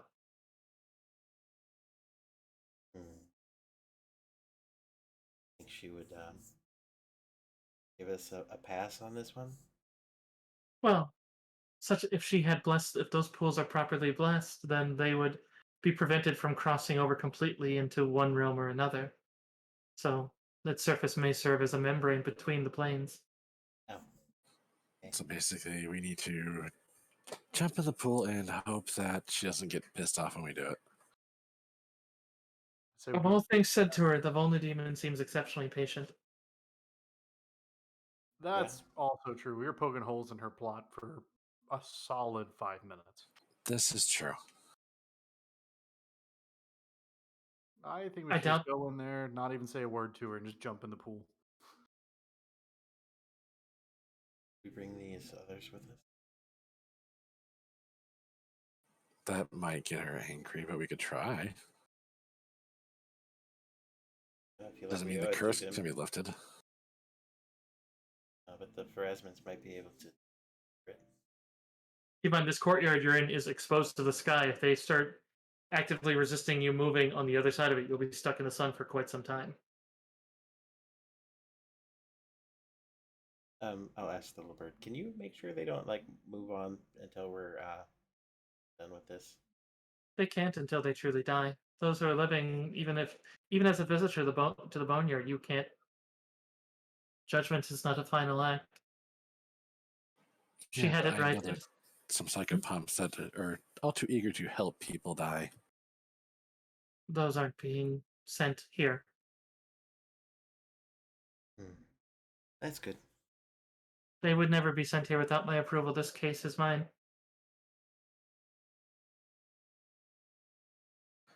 I guess we need to head back then. We're probably going to have to deal with the other blood.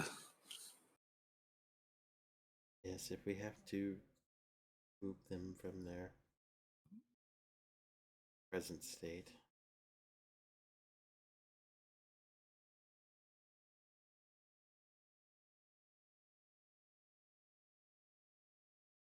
Well then.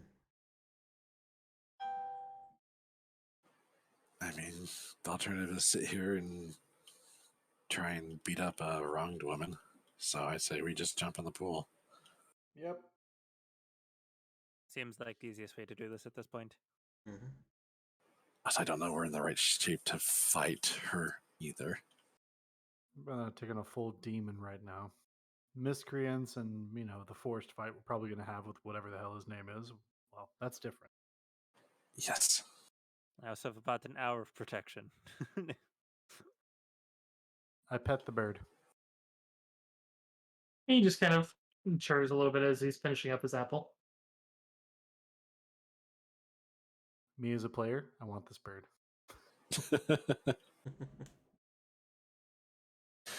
Well, only more of the city's going to get eaten if we keep waiting, so.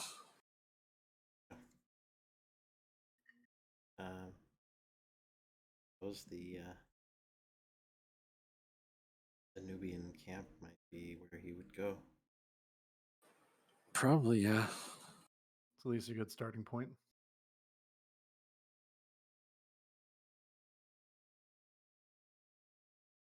Remind me again, my feathered fellow. What was your name? There. No, 1 second, let me get it. It's Verloise. Vera? Verloise. Okay, Vera Lewaz. Greg's going to pop up in a journal and jot that down. Yeah. Little notation can be bribed.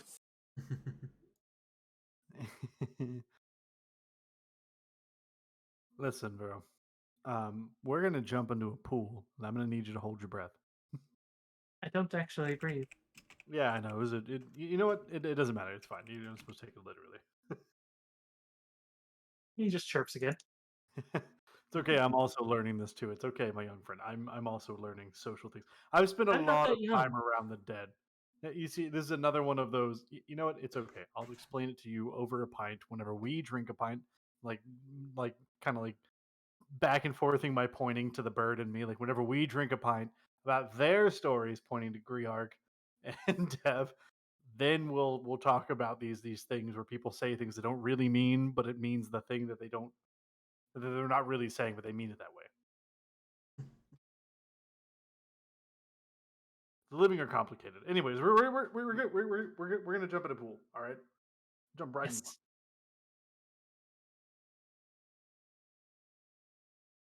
Okay. Yeah, and you'd see as Kaponic just kind of watches you all walk into the courtyard again, and just doesn't say anything directly to you. You get a little edge of it, but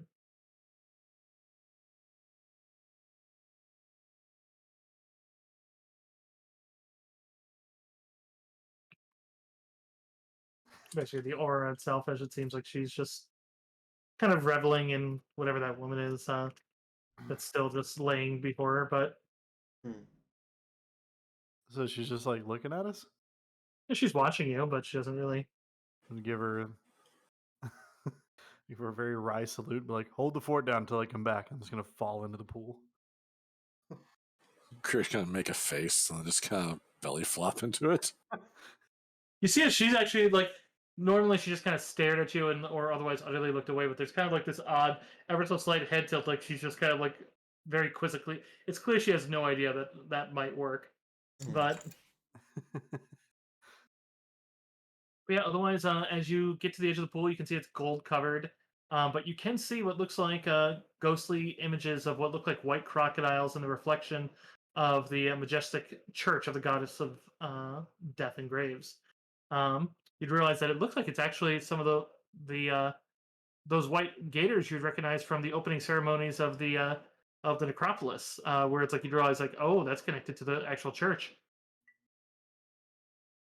But sure enough, by going into it and then just staying down for about 10 to 15 seconds, you would come out in the material plane, floating inside the lake of gold in the city center. Luckily for you, you see as the caretaker seems to be there, as he looks like they've still have all the tarps set up from the necropolis opening, and he almost immediately spots you as the gators seem to be interested in you, but he starts shouting immediately. He's like, "I just fed them, but you're still gonna no!" And he starts making like a clicking noise, and he has what looks like a kind of inverted crook that he taps a couple of them on the nose as he wades in after you. It seems like they're the seems like the gators are well known to, or like they're well, they regard him well. But otherwise, he just seems to be more interested. Like he doesn't even care where you came from. He's like, just get out. Nope. Like they're gonna think they're hungry sooner than later. Okay, Yes, no question. Yeah. I'm gonna check to see if like the sun's moved appreciably since we were gone. It looks like more of the festered marks have appeared, but the sun itself seems to be just uh, similar to what they said. It doesn't seem like night falls here, like because you guys are in the midst of what should be night. It looks like it's still right where it was when this all started, right near noon. Gotcha. But Oh boy. I would say the last of you who jumped in probably noticed that it did seem like Kapana Kid, when she realized that you were vanishing, did seem to start getting a little agitated, like she started gliding towards the pool. Probably not gonna work a second time. Too slow.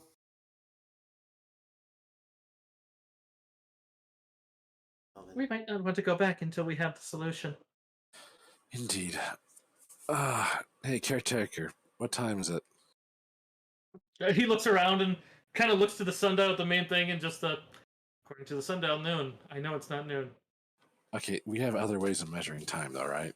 I don't have a water clock here. The nobles have those. Those cost thousands of gold. Are you serious? Nobody's Oh, been right. Other turning countries are hourglasses in this whole poor. time. Right, I forgot. Hourglasses He are gets up thing. to you and he's like, "You do realize we're in a desert. Water clocks already are just rare." As I said, hourglasses are a thing. Hourglass is a thing. And also, you can make a blood clock, technically. They would probably have hourglasses in there that you could go find. I just take care of the grounds. Fair enough. I am And not thank the- you for keeping the gators off of us. Yes, thank you. Sorry, we will We're not leave trying to be assholes. We just have time-sensitive things going on. We're wet and covered in purgatory water. Leave us alone. Yes, I've heard a rumor that like apparently this isn't going to end well. It's just wonderful. Oh, it'll end just fine, or it'll just end, and then he'll walk away. He's just his eyes gotta get that wine like, oh my god. But Listen, either we succeed or it's no longer our problem. Yeah, I mean, it sounds like it would still be our problem eternally. Yeah. Or You until a Phrasmus killed us. It's fine. I guess that would really be my problem. I guess go back home. But anyways, Yeah, that's true. oh, That'd be fine. sounds like you're going to the Nubian encampment then. should we go straight there? Or do we want to check in with I the mean, Phrasmans? because we're at the church, maybe. Verlawaz does mention, it's like, if you can tell me where precisely you killed the other man, or the or he would use the proper names since he's well versed, but so I apologize. But he's like, if you can tell me where the cot is, I can go there, and I can fetch that. Tell him the name of the house that.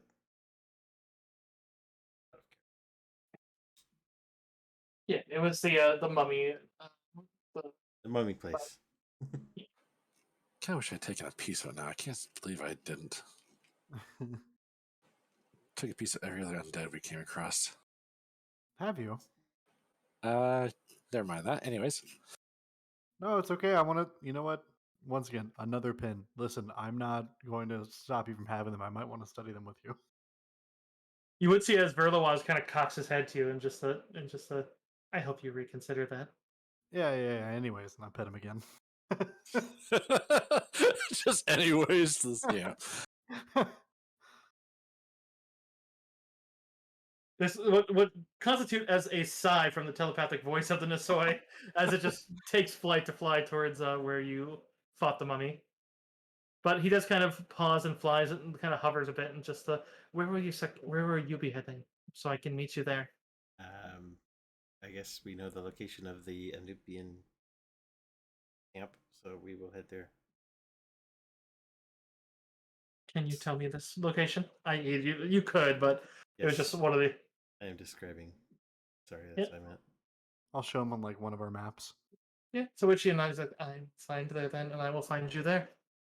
But be careful. There are some Vargals flying around the city somewhere. Just be very safe. We just met, and I might start a blood feud if something happens to you. I'm not sure yet. I think I can outfly a Vargwil, but in any case, and you'd see as he just suddenly shimmers and just vanishes from sight, but you'd hear his voice. It's just hopefully they cannot catch what they cannot see. Yeah, good thinking. I'll look over at Tara, like over my shoulder, and I'll literally just say, "That bird, not for food." You just hear probably back in Terran, so you say. Please do not. They've proven to be very useful, and I will get you good food later. I will say the same to Char. I will We are tell that to making- Sarik. We're Oh, come on. You said you wanted to keep it. I didn't know if we found out why. yeah. I think like Putting birds, away right? a bottle of A1 sauce. Yeah, put away a bib. Just what the fuck, guys? Come on. No, I just like birds, and I've spent most of my life around those that are no longer with us. You know, I'm just saying, me and that bird have some things in common. Yeah, he Birds kind are of neat. works for the same person as your god. So Yeah, I mean, very, very similar. I think we should check in with the church real quick. At least give them the information we have, if nothing else. just in case we don't make it and they have to send someone else. Yeah, Good? exactly. What do you think, little man? And I'll hold up the vial of the little man and look at him. Oh dear. It's probably said like kind of like the arm thing, and then like kind of like the kicks your thumb a little bit, and just like. Listen, you've already been to purgatory today. That's quite the adventure. I'll put him back in my bag. We should I get feel a like bigger there's- vial and we could put my little man with your little man and they can hang out. I feel like I'm they're really gonna worry about the ethical problems about this, but Listen, we were just talking to some amount of a demon in purgatory, right? Like me having a little man in a vial, I feel like is like small potatoes. A Damon.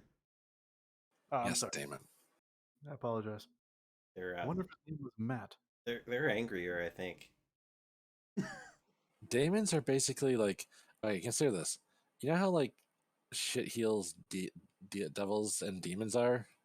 Uh-huh. Both of them hate demons more than each other. That's awesome. And we were just poking holes in one of their plots.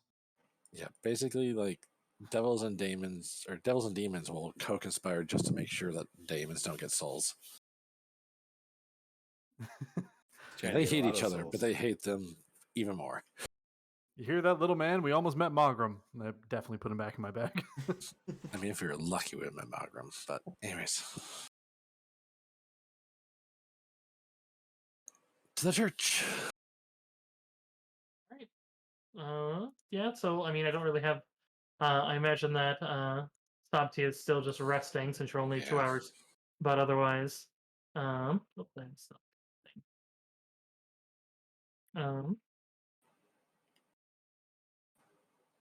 Mostly just want to keep them in the loop Yeah. you can and let them definitely- know that there's basically an encroachment of purgatory that's expanded across the city. So maybe get people away from it.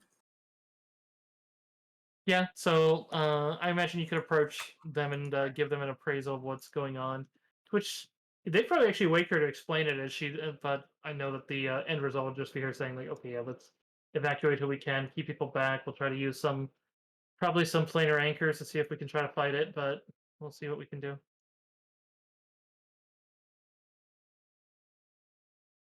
Okay, this is really irritating. I can't. Hmm. What game? Oh. Okay, so I'm gonna have to just do it here, I guess.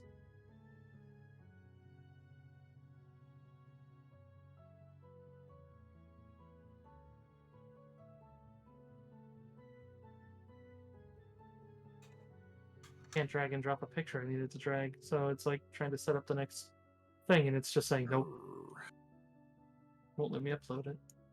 That is the problem. Okay, that worked. Oh wait, is that the right one? All right, continue on. But then to the encampment. Yeah. I think on our way out, just like we don't have to run a scene about it or anything. Just on our way out, whenever no one's paying attention, I just like leave the head priestess. I always forget her name. I leave the head priestess just some water and some food next to her bed. Yeah, definitely doable. Salty. See if I can get a cure light from someone. Yeah, they'd already offered some, and That level would be 1. Baller. If you guys need some healing, they could definitely touch you up there. How am I looking? And I'm down 4 HP, and that could matter. Yeah. Yeah, Yeah. they have their baseline ones are level 3, so they'd be a D8 plus 3.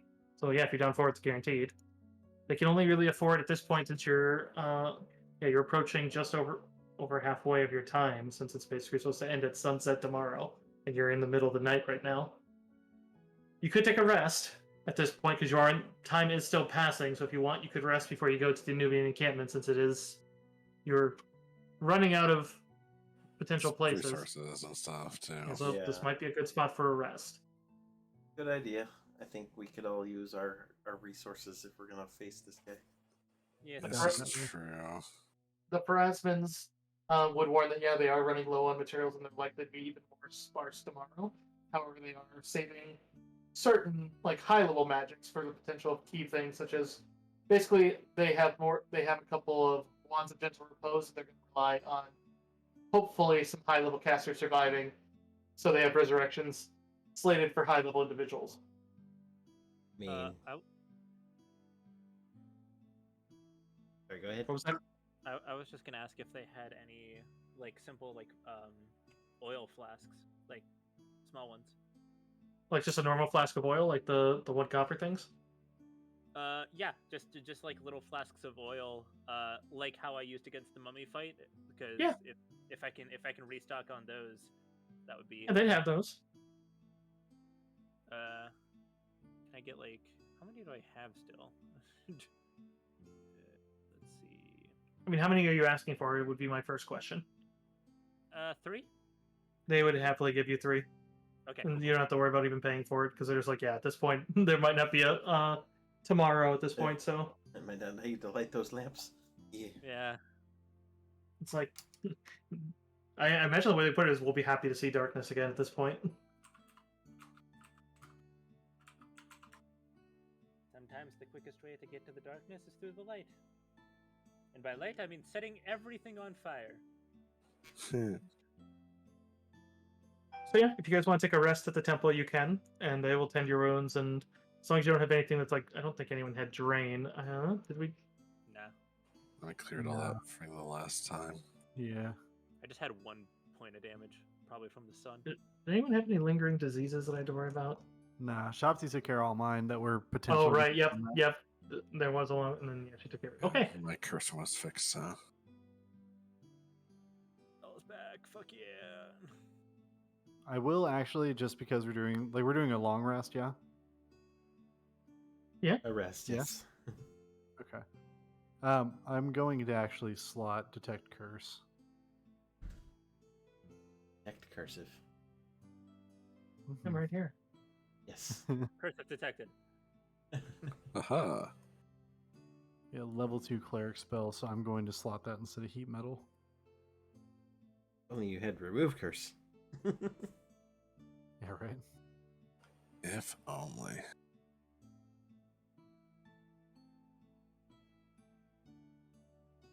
Oh wow, I just looked up remove curse. It's not far away. Clearly, we can just postpone this just a little bit longer, so we can... All right. So, you guys setting out to go out and on the outskirts of Wati to the Anubian encampment? Yes. I do need one as soon as you go out in the sun. One that you haven't had for a while. I need the will save. Oh. Oh, fuck. The sun is so Nope. appealing. It's just so sexy. You said will save? Yes. Oh god, it's so hot. It's just like me. It's just a bigger fireball. Of course it's sexy to have. I was like, damn. It's clearly just a gaggle of whatever Hobbs finds attractive. Just like a giant pile of it. Oh, wait, it's willpower. My bad. Can you Yes. just imagine how many Well, flasks we can of stick with oil- That would be. You rolled a 17, so I mean, 24, so. yeah, you're plenty high enough. Apart from Hobbs, which I am gonna have to ask for the other fort save. So Hobbs, I'm gonna need, and Chars, okay. Hobbs, I'm gonna have to ask for a fort save. Okay, you're not blinded. You are dazzled for the first hour, so basically your ranged attack rolls get a penalty. Upon or after arriving, because it doesn't go away until you get some rest in a dark area. But otherwise, I do need the second fort save from everybody for the travel. Fun times. So another one for me? Yes, another one from you too, Hobbs. Because that was for you not going blind. For you, you were staring at the sun until one of them pulled you away. Oof. Would Have you my, made any of these? No. will my Dwarven Delver racial thing help me at all here? Read it to me. Let me get to it. It's where you treat extreme heat and extreme cold as one step lesser. Let me find the exact wording. Oh, and so, is this man dead ass calling the sun sexy? What the?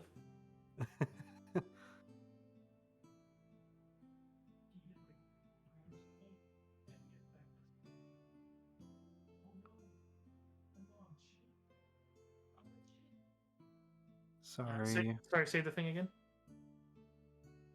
So Dab here. Let me just get the non-lethal all the way for you. I was really hoping for a 1 because then it would just be Parasol eats it. But no, so that would be 2 then after the Parasol eats 1. Gross, son. It's My gross. scales are crackly and gross.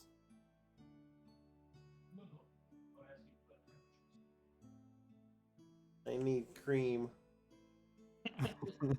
Okay, I'm sorry. I guess I didn't have the description on my character sheet. I'm adding it now, but I looked it up on the wiki. Desert dwarves have adapted to extreme cold and extreme heat, consistently curve both harsh desert and mountain tunnels around the caravan routes. Dwarves with this racial trait gain cold and fire resistance 1 and treat temperatures as 20 degrees cooler or warmer when determining the effects of extreme heat or extreme cold environments. So in that case, it gives you a small bonus to this roll, but you already made it because the baseline DC is 10 in every hour that you go. So like you were fine. It was just one of those. I never But, took alright. tens. No, I mean 10s are fairly low, but this is a level 2 encounter. I mean a level 2 adventure. So I mean it's made for when you're fairly low. I hate you. Goblin. You hate me? No, Who, Goblin. me? Because you That haven't was- failed any. I was born in the heat, molded by it. You merely adapted the heat. Look, I was born in a Lamashtan temple. There's not a lot of light. By the time I saw sunscreen, I was already a man. By then, it was nothing to me but blinding.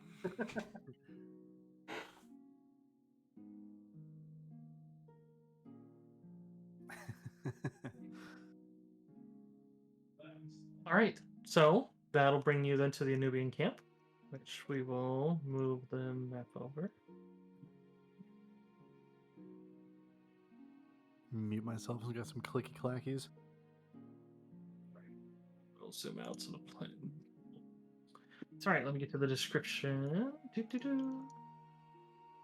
Not wait to miss every one of my attacks. So it seems to be an abandoned lot on the poor quarter of the lower districts, southeast of the old necropolis. But otherwise, it looks like it once had some other sort of like there's a lot of dead vines around the area and some short wooden boards thrust into the ground emulating a fence. But otherwise, you can see a sign that seems to say something about a bakery. They seem to have a some sort of circle and a ceremonial tent. But otherwise, there are about a dozen. Sorry. They seem to be talking with some people as well, but there's the people who seem to be localists are dressed in brown, worn-out cotton robes. A dozen or so barefoot men and women walk and talk amidst simple tents around the entrance of the camping ground. They seem to be trying to give up bread and telling people that, Anubis will guard them here and that this isn't meant to be. But there's an opening in the low fence surrounding the encampment that seems to be the entrance. Between many of the small tents in the forefront, you can see the large pavilion tent in the back. And then it's next to a steep slope. There is a singular palm tree alleviating the heat from the strange sun shining above. But you do see two of the acolytes step forward as you recognize them as the two that saw you 2 days prior. But just have you come to speak of Anubis? The Lord of Death is eager to try and right the wrong of the festering sun. Okay, actually we're here for a certain guy with a jackal skull head that is probably causing the festering sun. You can see as their face kind of falls into are you trying to blame Anubis for it? I would need a diplomacy or an intimidate so that they don't become unhelpful. Not Anubis per se. Anubis doesn't have a jackal skull. You hear it's the female of the pair. You like, some of our foes will wear jackal skulls in honor of his. That's what a lot of the people do, since we can't all be blessed with the form of a noble animal. But I do need that diplomacy or intimidate. I'm working on it. I believe in you.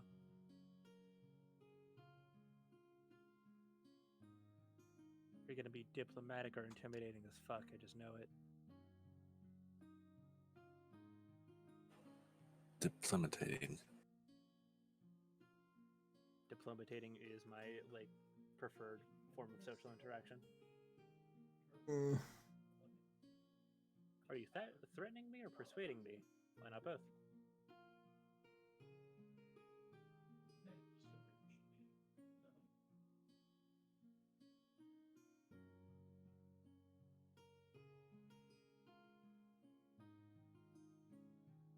There. Voice 22.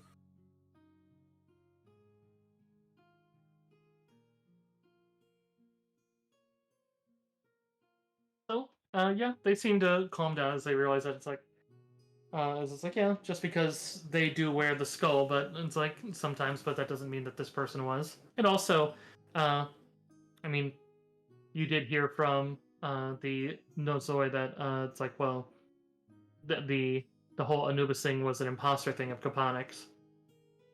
Yeah. Not that she knew, but that she's been manipulated by a evil force. I think he's from a negative energy plane or something. Which you would probably see in the tree just inside the grounds. You would see a little red masked bird is there waiting for you. Sreek waves. Hello, friend. They kind of look back, and then as they see him flutter down, you can see as they look, and you see as the girl seems confused, but the guy kind of recognizes and just kind of steps back. Doesn't look any mad, like it's not going to hurt your diplomacy, but otherwise it's clear. It's like there is a bit of, despite they're used to working together, Anubis and Pharasma are kind of not seen as on good terms until, even though the old gods are being welcomed back, it's kind of seen as a usurpment. Mm. I'll have But- him land in my hand again. Yeah, to which he flutters up. You'd see as he's kind of crunching on something, you realize that it looks like he found a scarab and ate it. But otherwise, they step back and just, we can walk you around the area if you like. If you want to look around and try to find something, we will. Yeah. We're trying to find the guys here, right? Yeah. Sorry, what? And then you've already made it aware that that's what we're looking for, right, Dev? You s-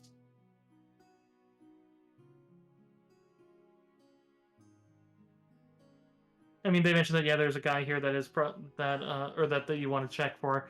That is the cause of this. They got a little defensive, and then Dev managed to calm them down. So Oh, okay. Sorry, I'm just making sure I'm tracking what's going on. but you can tell that it looks like they're more used. I mean, it looks like they more built a desert one. As you see, they built a waste pit right outside the camp's fence. You can see that it looks like there's rats just wandering around the camp, even in the sun. But yeah, as the acolytes start walking through, they point out that yeah, we keep the wheat flour locked up and the oven sealed, but they tend to keep to just the waste pit. But there's quite a few rats. They seem to get really agitated whenever anyone approaches the fence from outside.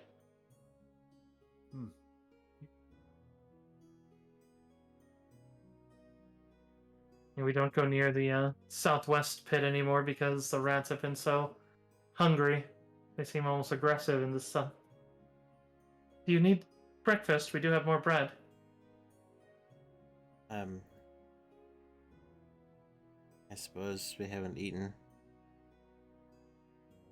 Yeah, they go over to the bakery shop, and you can see as they have a wooden stand built next to an earth oven that looks like they're still making the bread. But one of the ones working there pulls out some and counts your number and just kind of pulls out four loaves and just sets them on, just like, please. Yeah.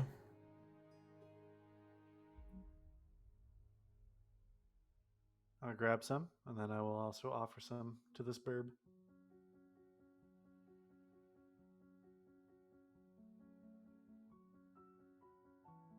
As you do that, and probably as you each take some to get your breakfast, you would hear as, and he says it right out loud. He's like, "Do not eat that bread; it reeks of evil." Which the acolytes Evil kind of bakery. the acolytes kind of stop and look at just like the. I know we're not on good terms, Psychopomp, but the male one that seemed to recognize him just but that seems like a bold statement. I know not whether you or I haven't looked into your fate. That is not my job. But I am telling you, as his eyes actually glow with what seems to be a green glow, that bread is evil. What if it's laced with something? Who made it?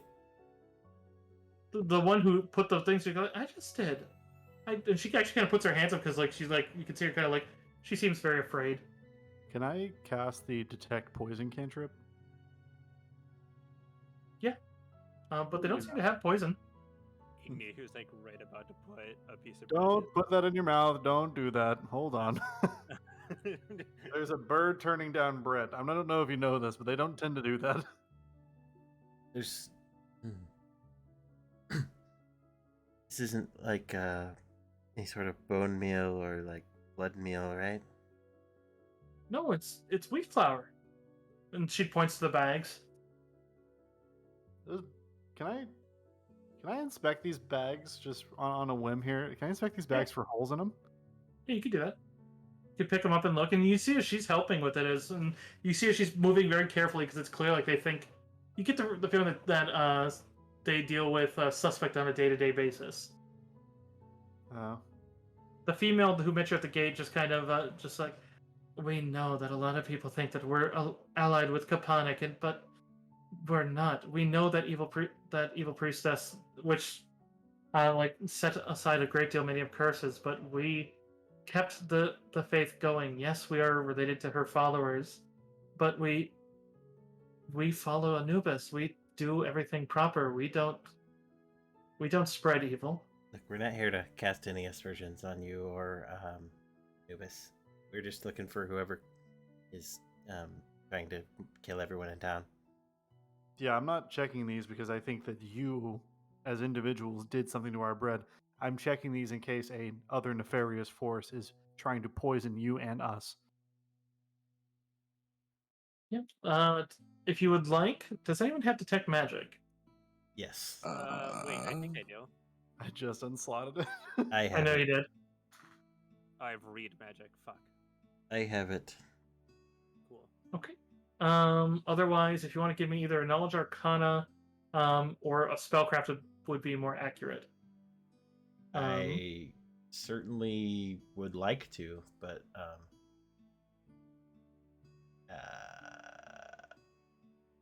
I can't. Okay. Well then. Boy, would I like to. However, Then the most I could tell you is then that you would be able to determine that there is what seems to be hidden. Like you can tell that it's there, but whatever type of aura is on anything, you can tell it's the oven. But it looks like it's intentionally been hidden by its other magic. There's a bad Piercing it aura. is impossible for your skill, though. There's a bad aura on that oven. One- Pretty knowledgeable about the Arcana, aren't you? Are you spellcraft? Forget.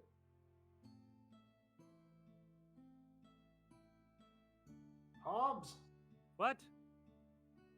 don't you know your way around spellcraft? I am pretty good at spellcraft. Look at this oven. I shall. I will go and look at the oven. Give me a spellcraft. Yeah, and Verlois would assist as best he could. But between it, you can tell that seems to be a faint necromancy aura on the oven that's been hidden by a magic aura spell to make it look like it's not magical. But you are able to determine that, yeah, anything, not just bread, that's cooked inside of it turns into a transmitter of a bestow curse that seems to be specifically giving daybirth. Huh? I highly recommend you stop using this oven immediately. Yeah, it's just it's not good.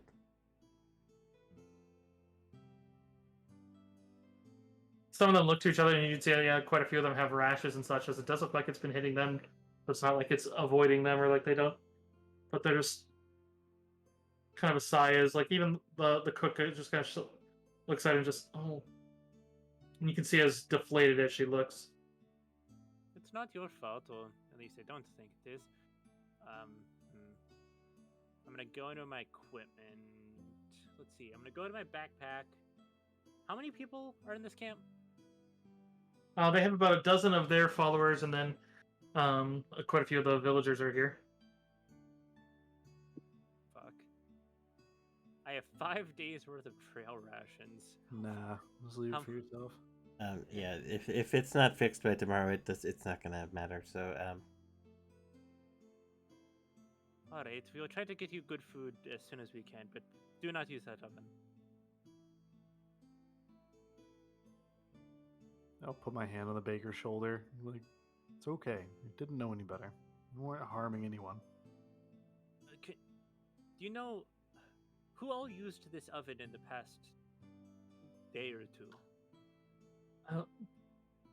Kanata has been making all the bread that we've been making for the last 5 days, giving it out among the town. But we've eaten everything we had yesterday. No one was getting sick. I mean, granted, yeah, we've had an outsurge of the boils today, but it was fine yesterday. I don't understand. have you had any new followers in the camp? No. You could look around though for potentially. Yeah, we better Yeah. search a bit.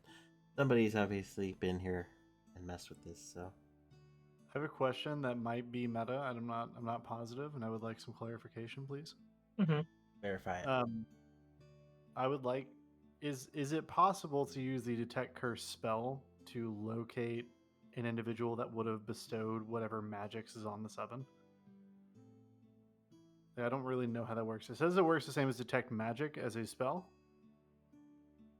What are you trying? Sorry, say again. I'm kind of. Okay, so I have detect curse now, right? Yes. Right. And so we know that this oven is cursed, right? Or at least it's Yes. bestowing magic that turns into curse. I was wondering if I could use the detect curse spell to track down whatever cast that onto the oven.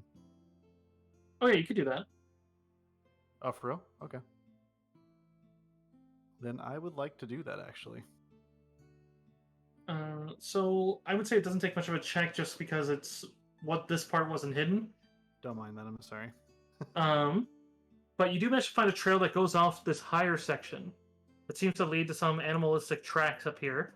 And then you would even actually find what looked like some old kind of sand-covered bread that looks like it's been left up there. Like looks like it's among the tracks. It seemed to trail off more outside of town. Ah.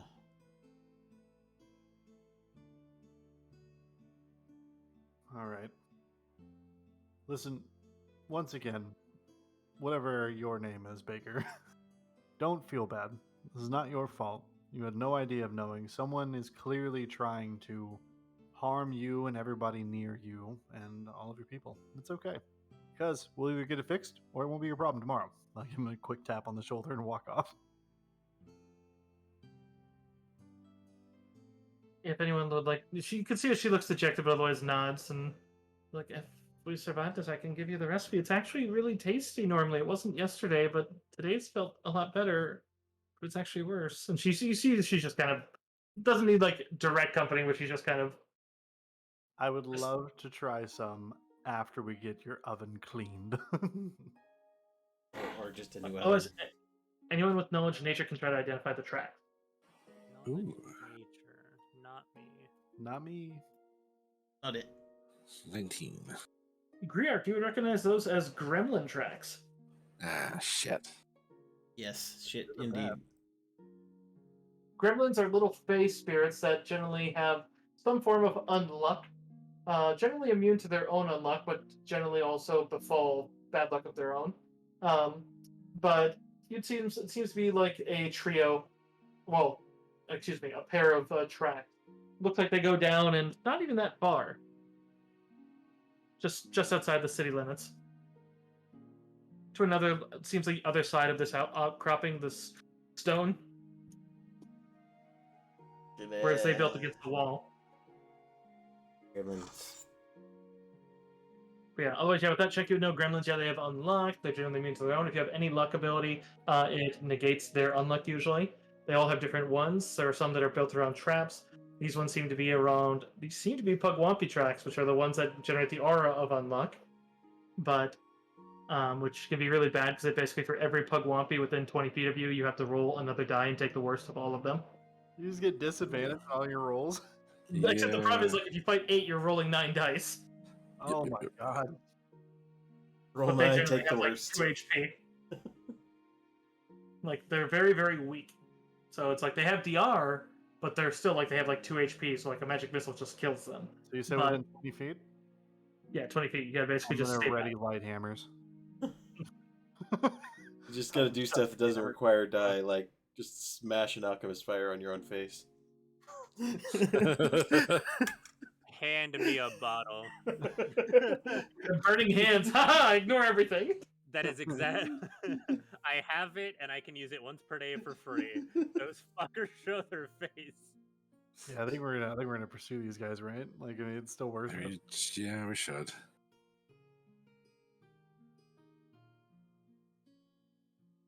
Yeah, Cursive, I am for real readying light hammers. I'm not playing that shit. Absolutely not. So, sure enough, as you go the other side of this wall, you'd see that there's a little cave opening. It's small. You can duck down into it as a medium creature. Small creatures can walk right in, and the tracks seem to go right in. It doesn't seem terribly deep, but it does curve down and in, and does widen up inside enough that you can stand up, and you'd see some very rudimentary but clearly stolen and sullied. Seems like they just took cloth and tried to paint their own things. You'd be able to recognize it. Yeah, that's a palm tree. That's what they tried. But you would see an interesting thing is there seems to be a crate that looks like they made the crate, but it's filled with what looks like bread that looks identical to the bread here. However, what you would see inside is it seems to be 2 unconscious and 1 conscious Pugwampy that just seems to be sitting on them. And as soon as you come in, he just kind of scrambles back and his ears tucked back, as they seem to be kind of dog-like creatures with very dark brown fur. 2 of them just seem to be, but they are covered in what look like sun boils. You guys don't look like you're taking this very well. So the one that scrambles back, Congratulations, you cursed yourself. just take what you want, just go. Oh no. We want you to get rid of the curse. What? We didn't curse it. We are cursed. The curse on the oven. Who put the curse on the oven? We didn't put a curse on an oven. You do see he has an oven. Can I see if he's lying? Yeah. Oh, Sense motive. God. What's Sense motive. It's a sense skill. motive? Yes. Motivate your Yes, senses. I'm very good at this. You have no fucking idea. The rest of you is like, he sounds pretty earnest. Doesn't seem like you like Dev. You're fairly certain. Like he just seems more scared. If I detect curse, Philip, can I just see if it's also on that oven or on any of them individually? Like, does it work that accurately or no? You're lying.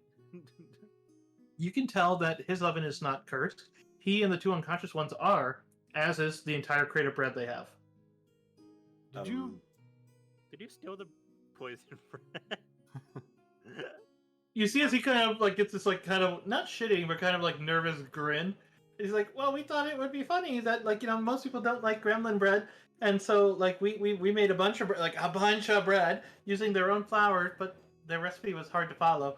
And then we made a bunch and then swapped it with theirs, thinking, then when it's done, they'll have to eat gremlin bread and they'll have to admit that it's good and they'll have to buy it and we'll get all the monies. You're absolutely adorable.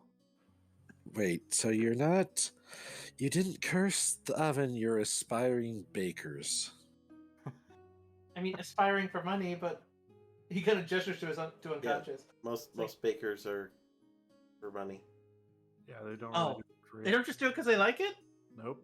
I mean, they Oh. like it in addition to doing it for money. That's just kind of how a society works. Money's weird. Why do people make up money? Oh, listen, it's a whole thing. It's just we don't have time for this right now. Because Oh. I have a thing, and you have a thing I want, but you don't want the thing that I have. No, go ahead. You started teaching economy to a gremlin. I mean, that is the basic of it. You trade stuff for money so you can trade things to other people that need the thing that they want. Let me give you a very fast breakdown on surfism. Does that work when no one wants gremlins in town? Have you asked? I don't know. We try to go in town. We get chased out with sharp curved swords. I mean, it sounds like what you need is a middleman. Like, you could make the bread somewhere, like, on the edge of town, and then, like, they could go into town and sell it and bring you back the money. No one wants to talk to You are the first to come in and talk to gremlins. Yeah, I almost threw a hammer at you. I'll be very honest. I was Yeah. going to light you and all of your friends on fire.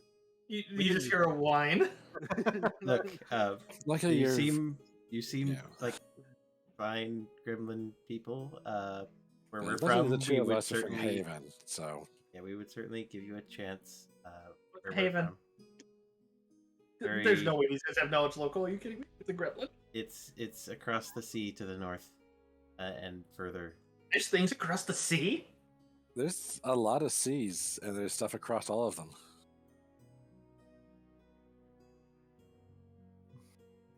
Have you been to the waterfall Which waterfall? where the sea falls off? The The world. planet is not flat. Oh, my sweet summer child. He looks very skeptically at you now. Listen, we also don't have time for this. I'll be very honest. Today and yesterday, we've had a lot of conversations that I want to get into in depth, and we just simply don't have the time for it. Yes. Okay, that's- short version. Have you seen any weird negative energy plane creatures around? Wait, what? Oh, I mean the scary leader of those guys. Yes, scary leader. He wears a jackal skull. No, No. Okay. Why is it scary? I mean, he has a scary robe. Oh, robe. What? Uh, Why is this robe scary? Oh, the rest of their robes match their clothes, or their robes match their tents, and it makes sense. He wears black. No one else wears black. It's like that black is scary. Huh. And What if the robe is the creature? He's wearing the shadow. No, have you seen this man today? No, he just gestures to his brother and sister who are unconscious. He's like, I've been trying to make sure they don't die. What's wrong with them? Fair. You can tell that they all have advanced day burn. Oh, Okay. can I like can I actually do a heal check on them? You could do like little first aid on each of them if you wanted. Yeah, I'd like to do that. Yeah, give me a heal. We'll just do it for all three. All right, now give me another roll.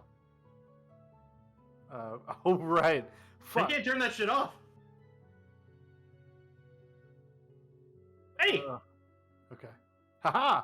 so you do manage to wake them up, and as it is, you can just feel as like you start dropping your tools. At first, you're like, man, my fingers are sweaty. Then you start realizing, oh right, that's them. And it gets worse the more as you wake up one, and then wake up the other. It's just this moment of, okay, you need to keep distance from these guys. yeah. Wait, I just have a clarifying question, DM. Yes. Do they affect each other with that too? No, they're they're immune to each other's. Okay, I can just imagine they're all trying to do like a basic task, but they're all standing around each other and just constantly fucking up. That's me and the boys for sure. Being goblin Um, stream. The funny thing is, if they're hostile clans to each other, then yes, they do affect each other. And the funniest shit is then they all affect each other, even their own allies, because then they basically just start intermingling the luck auras hate each other, and then they all just have unluck. You basically count all of them. Just all right, everyone's rolling 12 dice. Let's go. Which then just turns into a slap fight. One of the best things I ever did in a campaign was I was playing a summoner, or not a summoner class, a wizard, but I started taking, there's one spell that just lets you summon Pugwampies. And I just would summon 5 around a bad guy and just be like, enjoy, bitch. I love it. So like, like- did I do any amount of effective healing to them? Like, are they Yes, you okay? woke up the other two and you'd be doing effectively a d6. They're just unconscious due to non-lethal, so you'd get them right up. Okay, cool. But as soon as they're awake, their auras do take heed. Although the one that's awake that does kind of see as you kind of realize that it's coming. He's like, oh, I can teach you something. I can teach you. Here. As he comes over next to you and probably just said, you know what? I don't know what it's supposed to be because it doesn't give you one, but we're just gonna say he starts doing the little dance that Pee Wee did no, it wasn't the cucaracha. The whole pounding your fist ahead and then behind, just like this little gesture that seems to take he's like, just do that once in the front and once in the back, and then just and you actually just feel like a little bit better, like as stupid as it is. I.e., if you do a small action that basically for good luck you can negate their aura. It basically takes a move action to do it. Oh, that's how that works. So he's basically he's like, here, good luck. This is good luck for you types. Well, thank you. Maybe we can discuss with someone who would be willing to trade with you, but we need to save town first. Yeah, we can talk to. Ideally, I would imagine the. Did the sun start the town on fire? Oh, No, for but sure. it will. Well, They- I mean, Purgatory's going to eat the town before that. What's a purgatory? Is that a Look- monster? It's like the Tarrasque, one of them calls out. No. It's okay. It's okay. It's been a Objectively very worse than the Tarrasque. It's worse than the Tarrasque? Like the two that just woke up hug each other? no. It's okay. It's okay. But things might not be. It's a very very busy day. Okay, like it's very busy. Just stay out of the sun. Just stay inside today. I'm going outside. Yes, I'm stay- hungry though, as one of them goes over to the I crate. smack his hand immediately. She jumps back, just like, ow! Don't eat that. That is very cursed. And Don't the eat one that was awake is like, yeah, that's bad bread. We need to throw out that bread, but we can't go Abs- outside. Burn the bread. Yeah. Yeah, I will just go over to the basket of bread and light my hands on fire and just go and just start scorching the bread and just fucking. I pull out of my bag 2 pounds of salt pork and just give it to them. Probably as they eat it, just like, oh my god, it's so much better than bread. Yeah, please don't eat the. You know what? Actually, I'm just gonna pick it up and yeet it out of the cave. Just the whole crate. Wow, As it's on fire. The on These fire flaming crate chunks of bread just kind of scatter out the door, and they're just kind of watching, just kind of.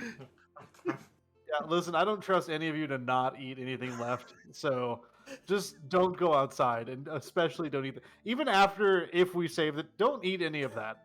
It's not good for you, regardless. Hobbs definitely steals a piece and pockets it for later, though. Oh God, you're gonna feed somebody. Maybe. Have a free curse.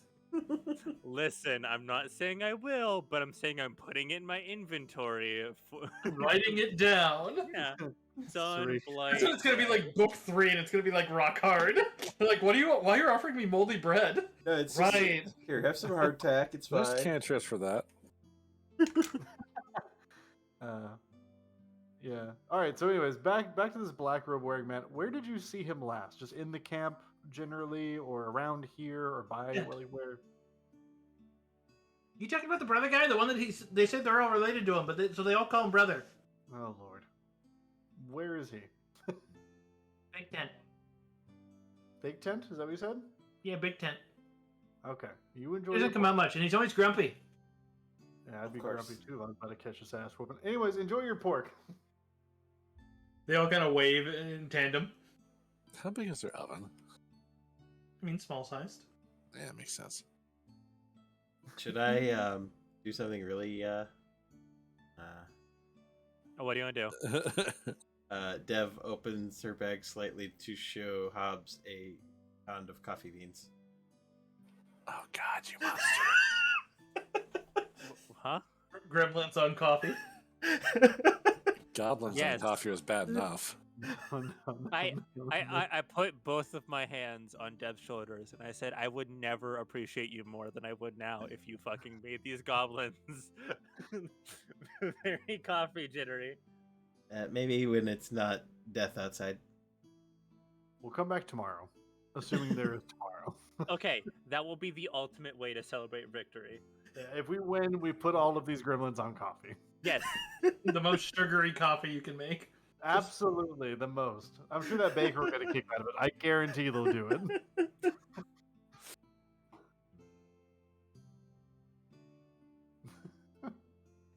First we live, secondary goblins on coffee. I keep wanting to say crack. I know it's not crack. You're about to blur that line. All right, so I guess like we're headed to the big tent, right? Do we just want to go in there and see if we can find this fella? Yeah, I guess. I mean, I'm just trying to like. I mean, is there something else you guys want to investigate? Not really. No, not really. Okay. I can't think of a better plan myself.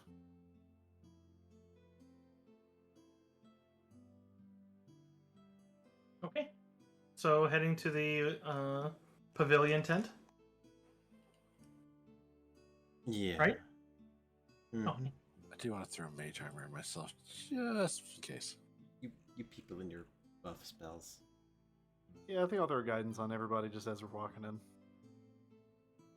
yeah. Those The, dice are the long. acolytes would finding out you want to go there. They'd be like, "What? Do you want to talk to Brother Thoot?" He is generally leading prayers almost constantly to try to combat this, hoping Anubis will intervene. But yeah, they lead you over. Wooden poles are coming from a carpeted floor to sustain a large tent.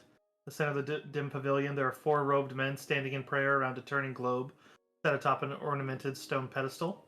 Illuminated by an inner fire, the central piece projects over the red and yellow checkered fabric a revolving image of humanoid creatures with animal heads depicted in the style of the ancients. I would say that because you recognize them before, you'd recognize Anubis and other old Osirian pantheon. Are any of these guys our mark? Like, or is this? Or You would see that bad? yeah, 3 of them are dressed in brown, and one has a black robe with golden edges. As he kind of spots that you're coming in, just the, who are these? Why do we have an interruption? We are praying. Can you not tell that? Yeah, we're on town business. That's lovely. But you are not a Nubian, so salvation won't be coming for you. Yeah, I you're mean, it's not completely right. really. I mean, not the only guy that offers salvation, but that's not the point right now. Well, look at whatever you want and then be gone from this place. Anything that you could find in here, you'd be able to find amongst any of my brothers or sisters outside. Yeah, like who put a curse on your oven and fed it to all your followers? So someone evil snuck into camp. I don't know if snuckin's the right word. Can I do an insight or something? Sense to motive? see- Yeah, I was just gonna offer one actually. Yeah. Yeah, I want to do that. I'm still gonna do it. I'll probably believe him wholeheartedly, but I'm doing it. Oh, my heart, my soul. Ah, Kriark, why? How, guys? Hobbs to the fucking rescue. Hobbs, you champion. With I a have negative -1. 1. You fucking. I have a +8 rolling that one. I have a +8, but I can't do anything. You can't even use the physical dice and just like I can't. I touched my skill tab and the window is locked. If I roll the highest, I swear to God. I'll be so proud of you. Honestly, I'll be so proud of you. I won't be proud of myself. I'll be disappointed in everyone else. As you should be. I'll be deeply proud of you.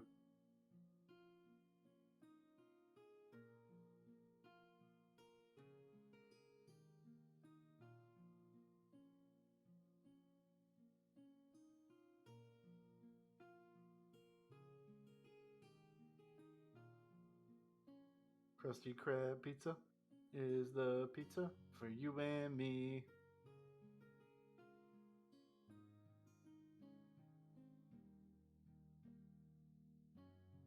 So, Dickel, do you want me to just roll a d20 with a +8 for you? yeah, sure, you can do that. Okay, Hobbs is the winner. Because it's a 14. But you do both you and Hobbs, Deckel, would be the ones that'd be able to tell this. That, as he said, number one, I mean, you can feel free as sketchy and as, I mean, unconcerned with the fact that his camp is sabotaged if he's the leader seems already bad. But you two notice one other thing. He seems to be trying to pass a hidden message to something on the roof. But you can't see anything there. It just seems to be the cast light of the Anubian or the Osirian gods. What kind of note? Is it like a small piece of parchment or something? No, he's just using his hands to try to pass a secret message. Like he's pointing. Seems like he's in particular Hobbs. You think that he's pointing at, of all people, Sarik.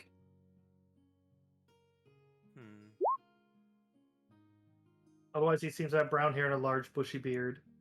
But, is there anyone else in the room with us aside from the two acolytes that led you here stayed outside and just seem to be peering in and kind of wincing at his behavior. And that's it? There's no one else in the tent aside from us and him? Well, he has 3 other people with him. Yes, they're 3 other. Oh, okay. Sorry, I might have misheard. Okay, 3 other people. Yeah, we got let in by 2 acolytes into a room that had 3 essentially priests and then him. Okay, good to know. There's a picture of what it looks like. I will simply say, I don't necessarily know what you're doing with your hands there, but I would stop before we remove them. And I will light my hand on fire. You're the leader of this camp, no? I lead more than you know. Go ahead and give me perceptions, everybody. Oh yes, please. I was about to ask for one. How about a sweet 16? 19, let's go.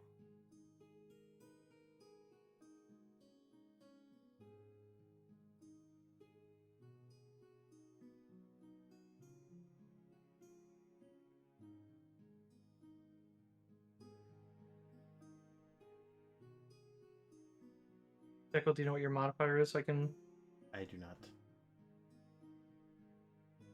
Deco. Yeah, we really need to figure out how to fix this for you. It's been terrible. Dev perception +4. That sounds Found about right. I found it on. You want to? Can you roll a d20 right now, Deco, or do you want me to? Cannot. Do you want me to? Sure. I'm sorry, hon. So 14.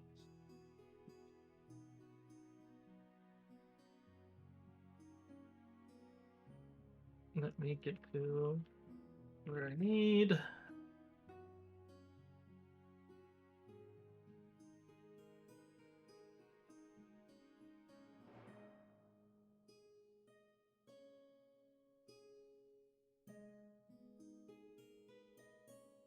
Okay, so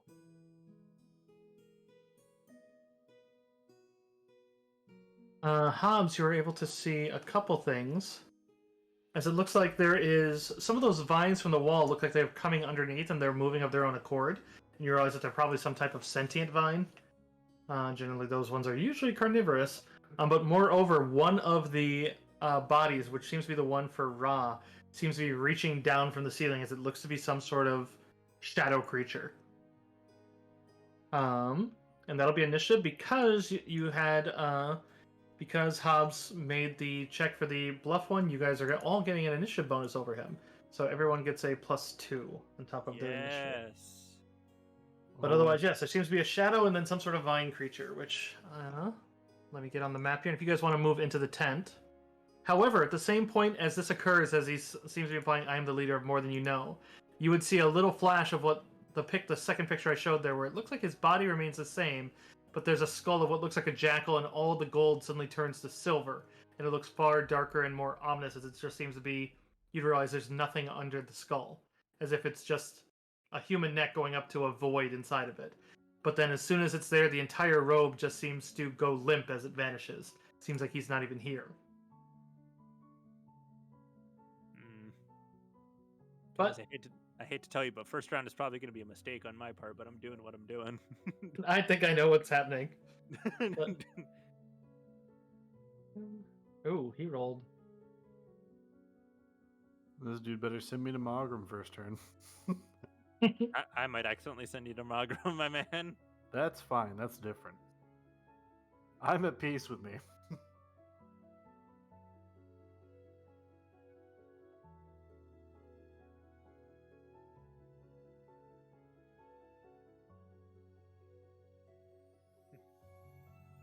I'm going to send you to Jesus.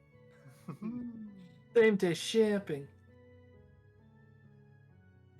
You are about to experience more than emotion. Oh, damn. I was about to make that exact joke. Ooh.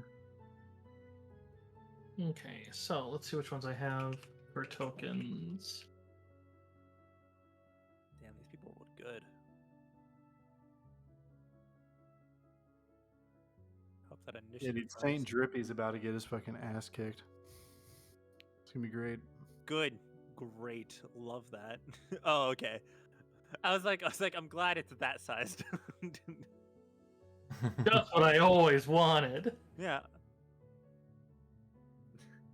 I am experiencing emotion.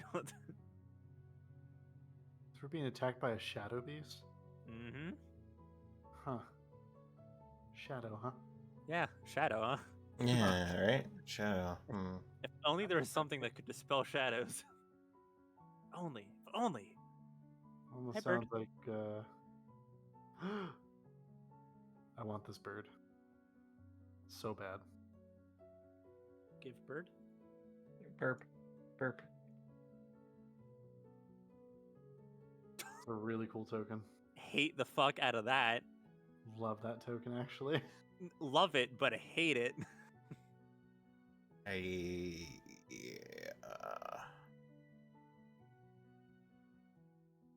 Michael? Yes. Are you just utterly locked up? What do you Or mean? were you commenting on? Oh no, I just said noise you just made. I was like, what? I said, yeah. I understand. I heard you. I was just concerned. I was concerned by what I was seeing. Ah, fair enough. Yes, we were concerned first, actually.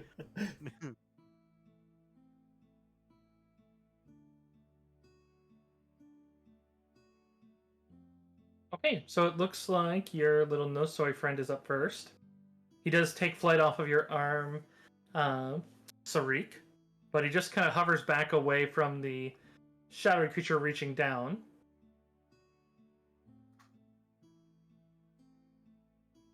He starts just kind of whistling a bit of a serene song. As he does, I would say go ahead and give. Let's see. Go ahead. I need everybody to give me a will save. Mhm. But not good enough.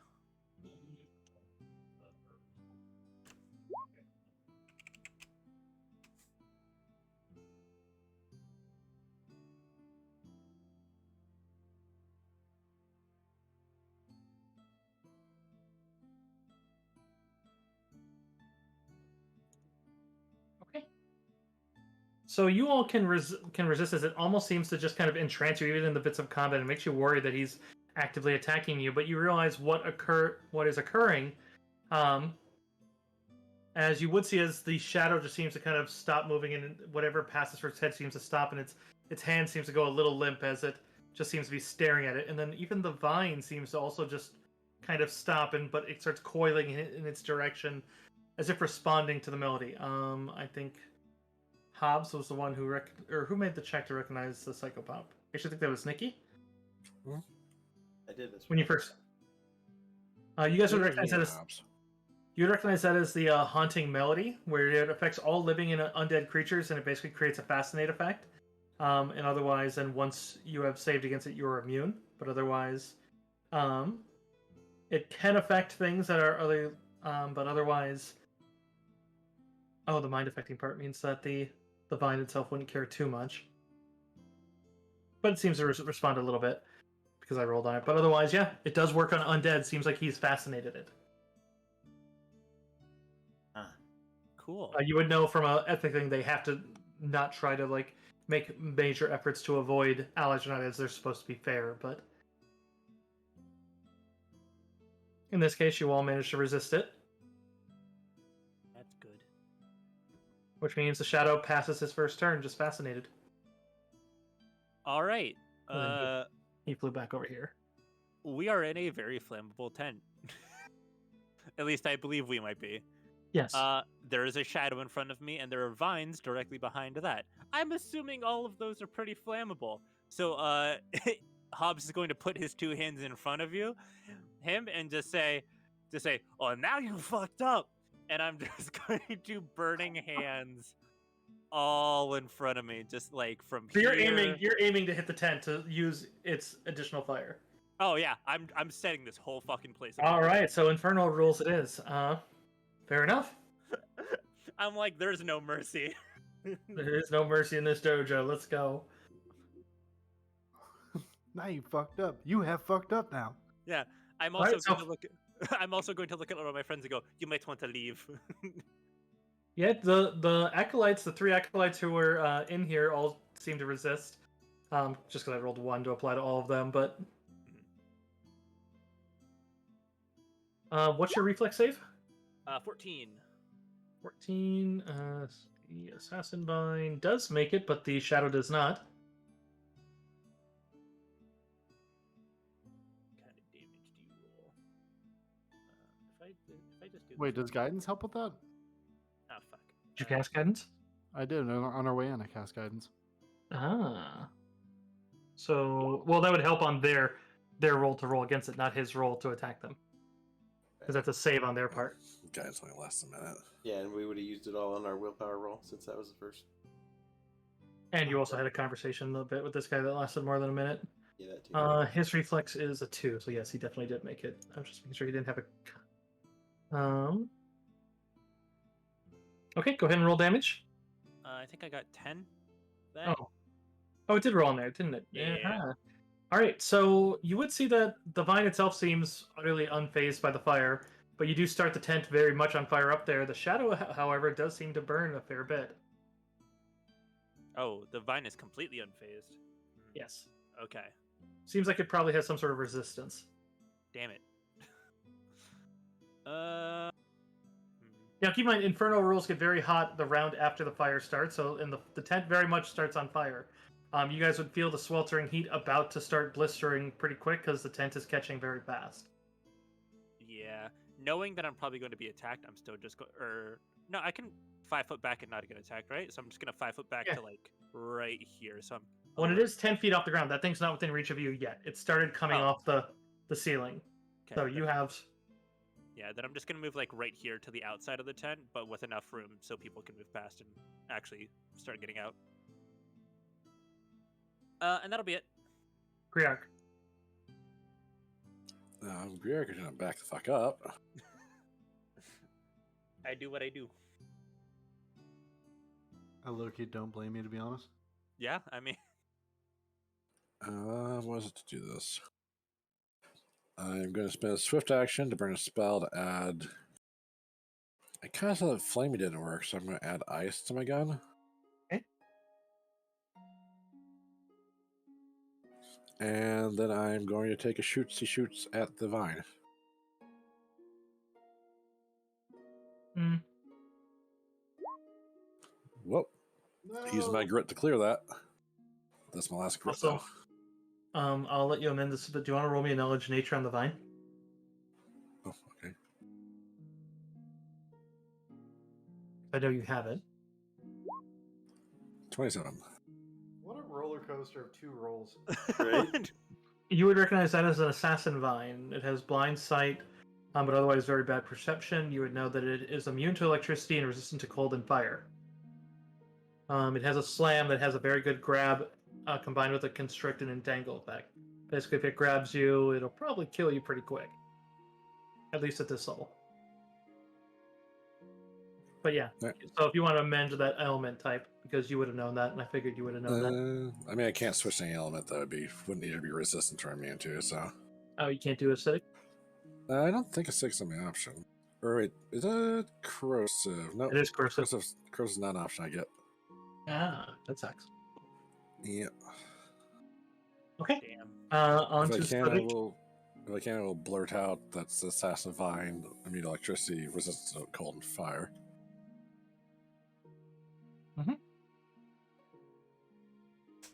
Otherwise, it's my turn.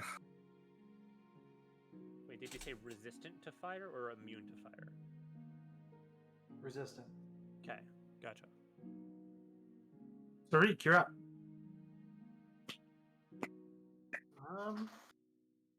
Well. Okay, so the guy that was sending the message, what's he doing? Is that He him with vanished. all the lines? That picture? No. The picture that I sent you was you saw him for a glimpse, and then his body vanished into nothing. So only the robe remained.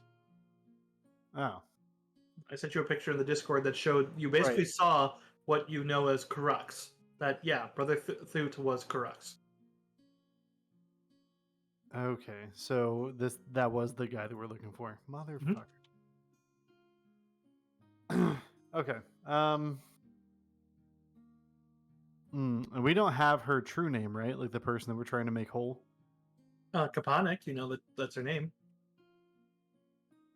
Because I was thinking, like, isn't there a way that we can command the shadow if we know her name? No. Okay.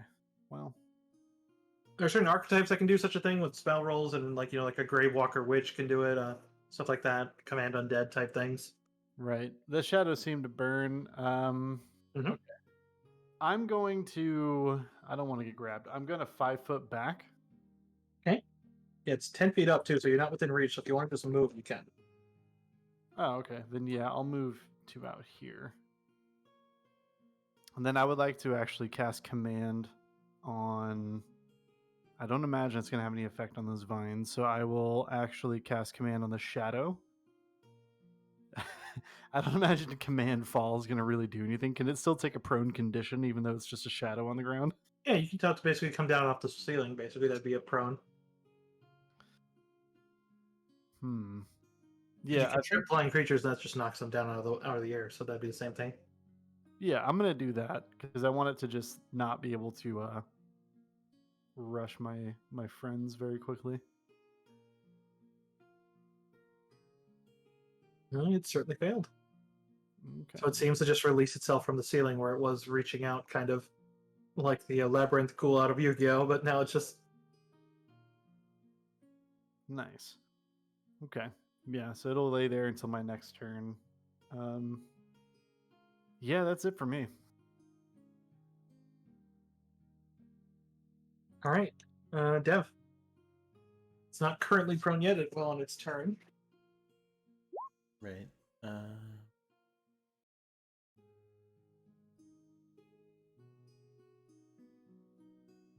I'm going to move out, tell Char to guard me, and I'm going to shoot a crossbow at the shadow.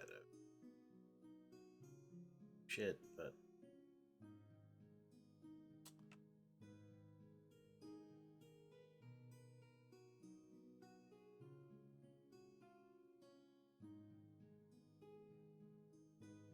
What'd you tell Char to do? to guard me. Okay. We're just going to go into the vine.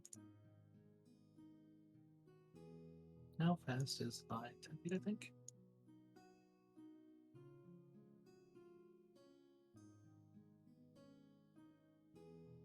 Five feet. It's very slow. More fire in gonna- the tent. Yeah, so it's kind of moving. The fire is ramping. So at the start of Igni's turn, any of them that are still there. Which does mean the vine's gonna try to attack at the Nosoya's.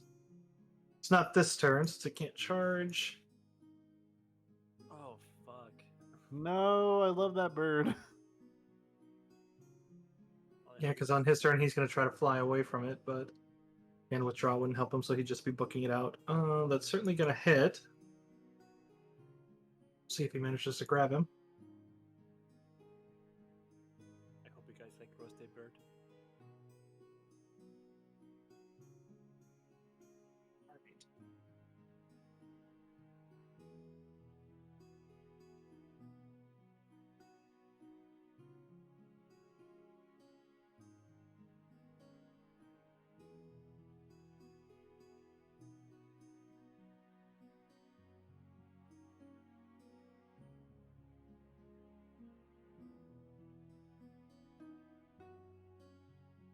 So yeah, as you would see as it gets to Verloise's turn, he tries to fly out of the soon flaming tent, and as the vine gets close, he goes to fly away, but the thing immediately lances out and grabs him. And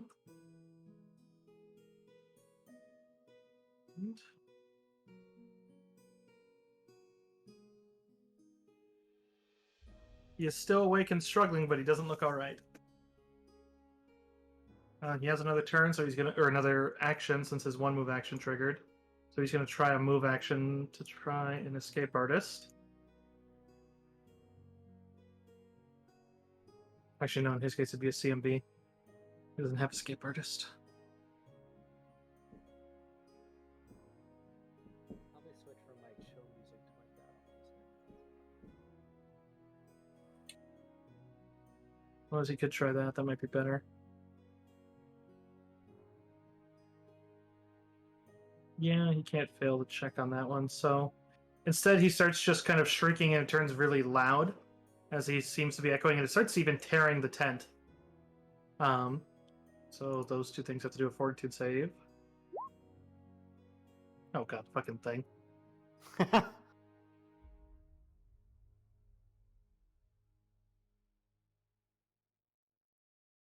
But you would see as the shadow actually reaches up and just holds on to its head, as it's just taking out. Seems like looks like he's stunned it.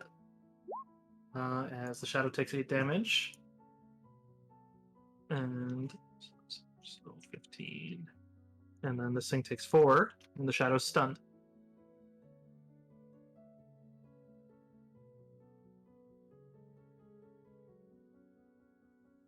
Hobbs, start of your turn. The fire burns. Roll me 4d6, please.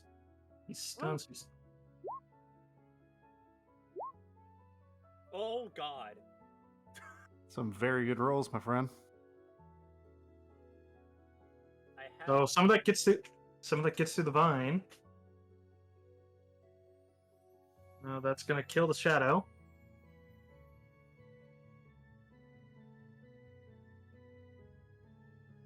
And Verloise falls unconscious. I am sorry, Berloise. It's okay. Yeah. There's only so much I can do. I can save the bird as long as he's not full dead. Doesn't seem to be just yet, but Then as my action on my turn, even though he's resistant to it, I'm gonna try to get the creeping vine's attention by doing a ray of fire on him. Probably just gonna fully resist it, but Oh fuck. I clicked the wrong thing. 1 second, I apologize. Here we go. 9 to hit. Probably ain't gonna hit. with point blank, that would, unless you already have point blank in that, I because that'd be 10 and he's a 9. check. It might be. I think it is. I think I have it so it automatically adds the +1. Yeah, I do.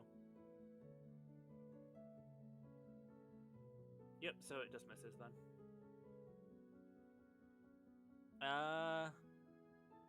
Then can I? Is it like a free action to like look around and see? Like, I just set a giant tent on fire. How is the camp reacting to this? I mean, most of them are just scattering into the town. The ones that were in there booked it out of there with you guys, and just some seem to be lingering, but it seems to be only about like 3 of them, as they're just kind of watching in terror as you started their church on fire. Then, is it a free action or like a bonus action or what to just yell out something at them? Yeah. You can yell. I'm just gonna yell at them.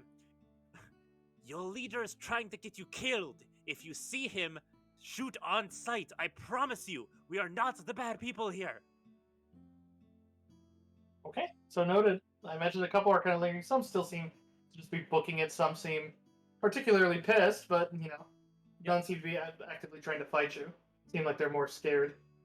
Yeah. And that's it. Okay, Griark. Well, shit. Things have progressed poorly. This thing is resistant or immune to everything I can do. Basically, yes. I mean, all I can really. Has he still got a hold of the Nsoi? Yes. Then all I can do is shoot. And miss. Okay.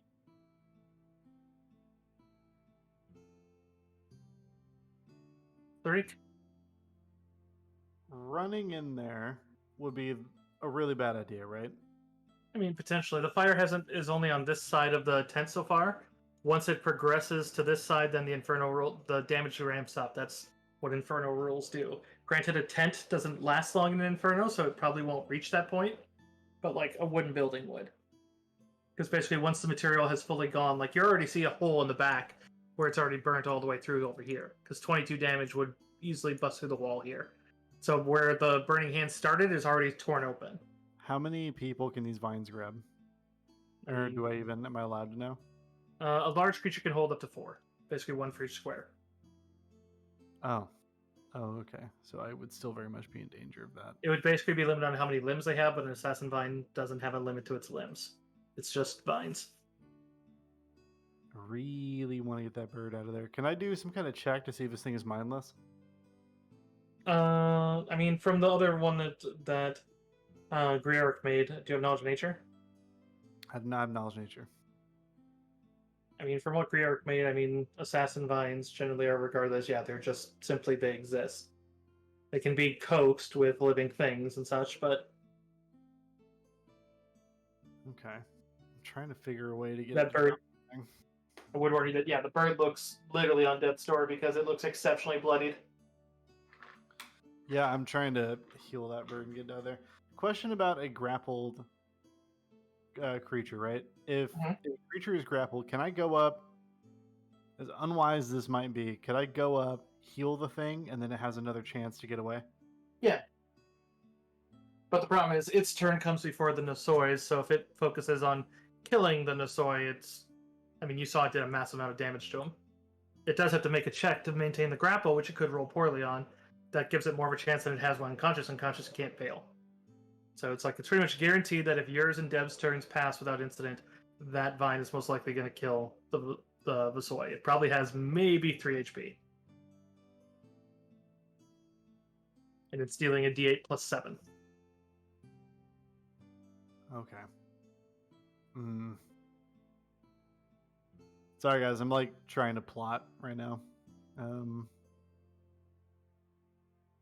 Well, if it's mindless, I can't really use any means of forcing its attention on me, can I? I would like to.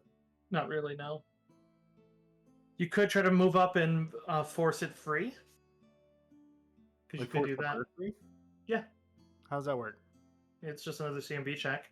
You're basically you're doing a disarm. Oh, my CMB is so bad.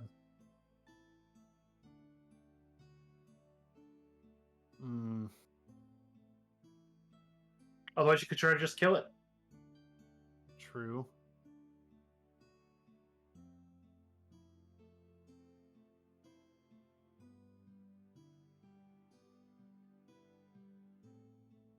Is it too meta to ask for my party's opinion on this matter, actually? I'm very Listen. torn. I love the bird too. I But think we he's need the in bird. the vines. Do we? We need the bird if we want to resolve this peaceably. Yep. If you don't have the bird, you don't have a means of collecting the soul. And he's the only Nisoi willing to help you. Oh, Or you might have just killed your good ending. Okay. I know what I have to do. I kind of have to do a dumb thing. Sarik genuinely might die. I'm gonna move to here. Talking shit the whole time I do it, trying to get its attention as best I can. And then I want to try and wrench that bird free. And if possible, I don't know if this is allowed in rules, but also throw it out of the tent if I manage to get it free. If you disarm it, if you have a free hand, you could take it into your hand, and then you could drop it in this square. You wouldn't be able to throw it again without a hero point. Okay. But if you did spend a hero point, you could throw it, and it's an unconscious body, so it would not resist. So you'd be able to just toss it outside the tent. So Okay, let's resolve the first part of this first. So CMB? yes. 15. Okay, it's currently grappling, so it's down by 4. It's on the thing, and it's normally a 19, but with the currently grappling another target, he goes down to a 19, to a 15. Do we have anything else? I'm trying to think if there's any other mitigators here, because otherwise you're tying him.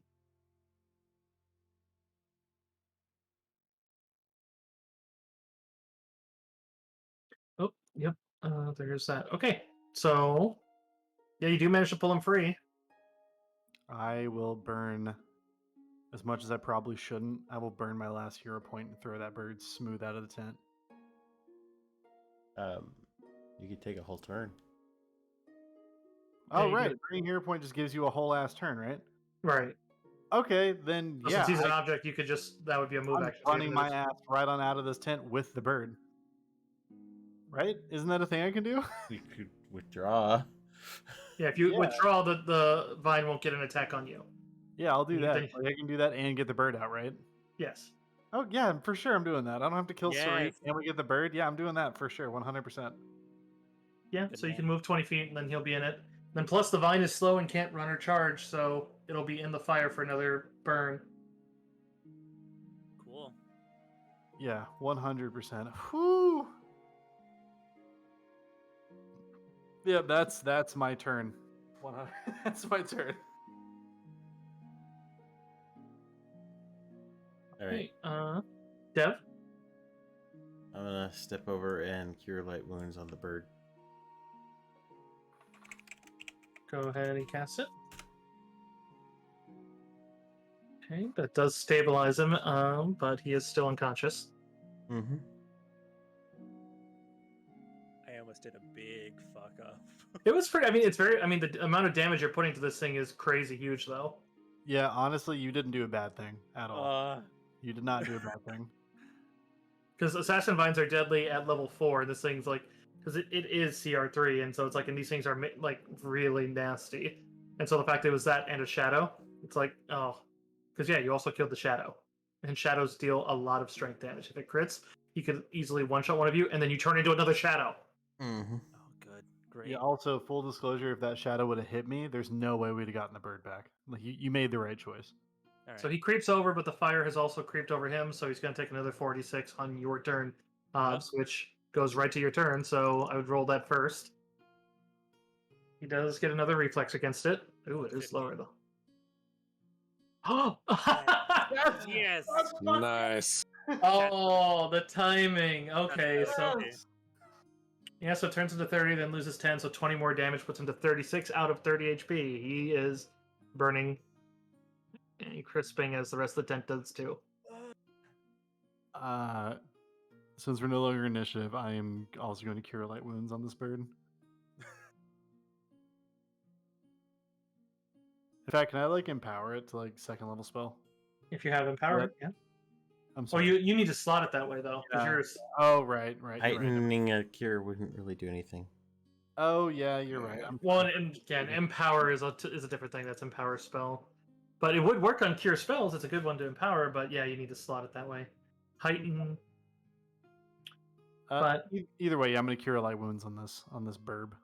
Okay. Yeah. Fun fact, guys, he was actually at 11 out of 12 to death, so he was at Jesus 1. Christ. Oh my god. He survived with 1 because of that burn damage, and then he failed his reflex, and so it's like, oh, and there goes all of his HP.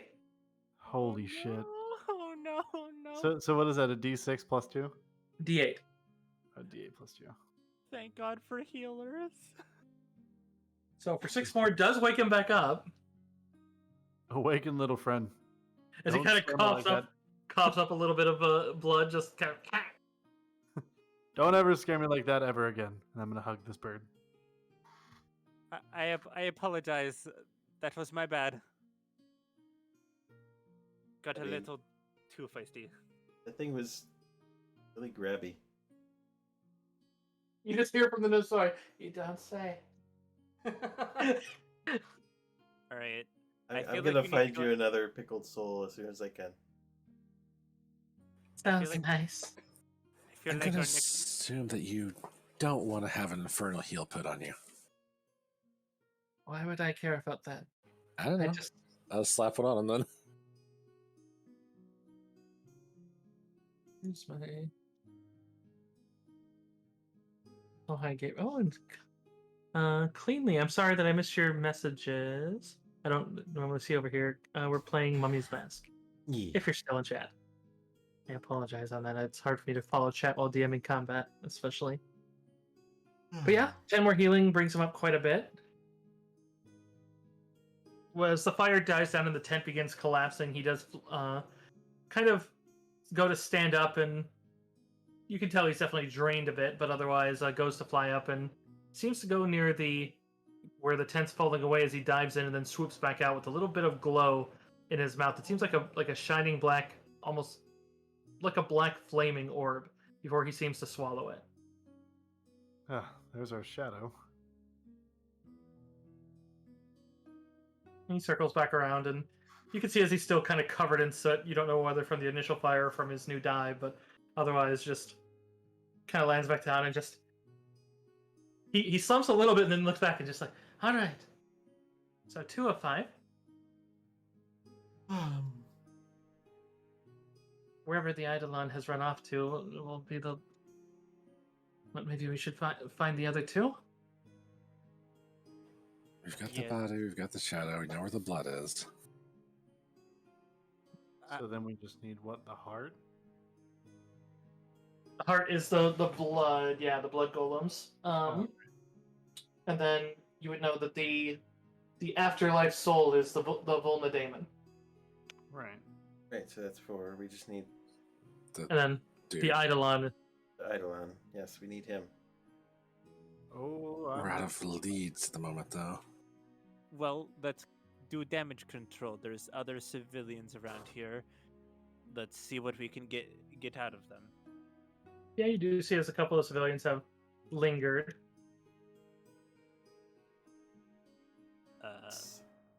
The Nubians kind of are watching as the tent burns, and a couple of them look a bit heartbroken as they see that center light caster is shattered in the fire, but a couple of them are talking about finding drawings of the other old gods so they don't lose them, since it's hard to find those. Is the tent still burning? I mean, at this point, yeah, it's probably like just the edges of it, but yeah, the tent is Right. pretty fucked. Could I actually could I go back in there and cast mending on the light thing? Mending takes 10 minutes to cast and does a small bit. You could, if it's not utterly destroyed, which it probably wouldn't be. You could, but that will take you quite a bit of time. Oh, Yeah, we need... You could do it after. It's not like it's a time-based thing.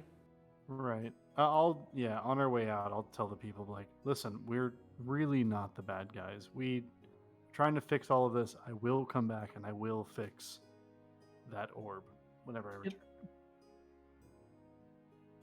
return. The baker lady, Belana, kind of steps over. She's like, we know. We can tell that obviously Brother Thut was something foul. He had something foul following him and was leading what we thought we had killed that assassin vine, and he had assured us we did, and sure enough, it... You see she has a small crate in her hands. She's like, here. Maybe these will help you in your fight against whatever it is that he's putting afoot. But I just hope that you also know that just as much as you aren't the bad people, we aren't either. Nor is Anubis. He had no hand in any of this. No, we don't blame you for anything that he has caused. That is his burdens to bear. We thank you for the patronage and the help and what is in this basket. Also, what is in this basket? It seems to be Yes. 4 potions. 2 of them seem to be a bright blue liquid that seems to be casting its own glow, and the other seems like a not glowing blood red. But they're written in Osirian, as you'd see vertically, as they're written Lesser Restoration on the blue ones and Cure Moderate Wounds on the others. No shit. Those are very Lesser- helpful. Restorations. So we got 2 of those. Mhm. Cure moderate. Yes. Okay.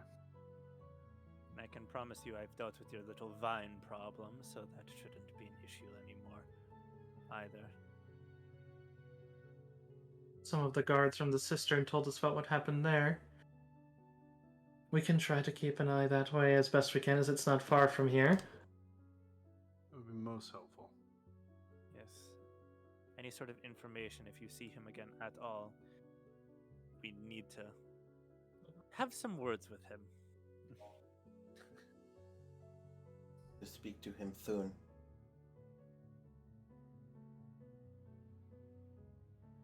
Verlois just kind of looks about, just says, "So which do we do next? Then, if we can't find, we could hunt him down, but we don't. We only have the remains of the day.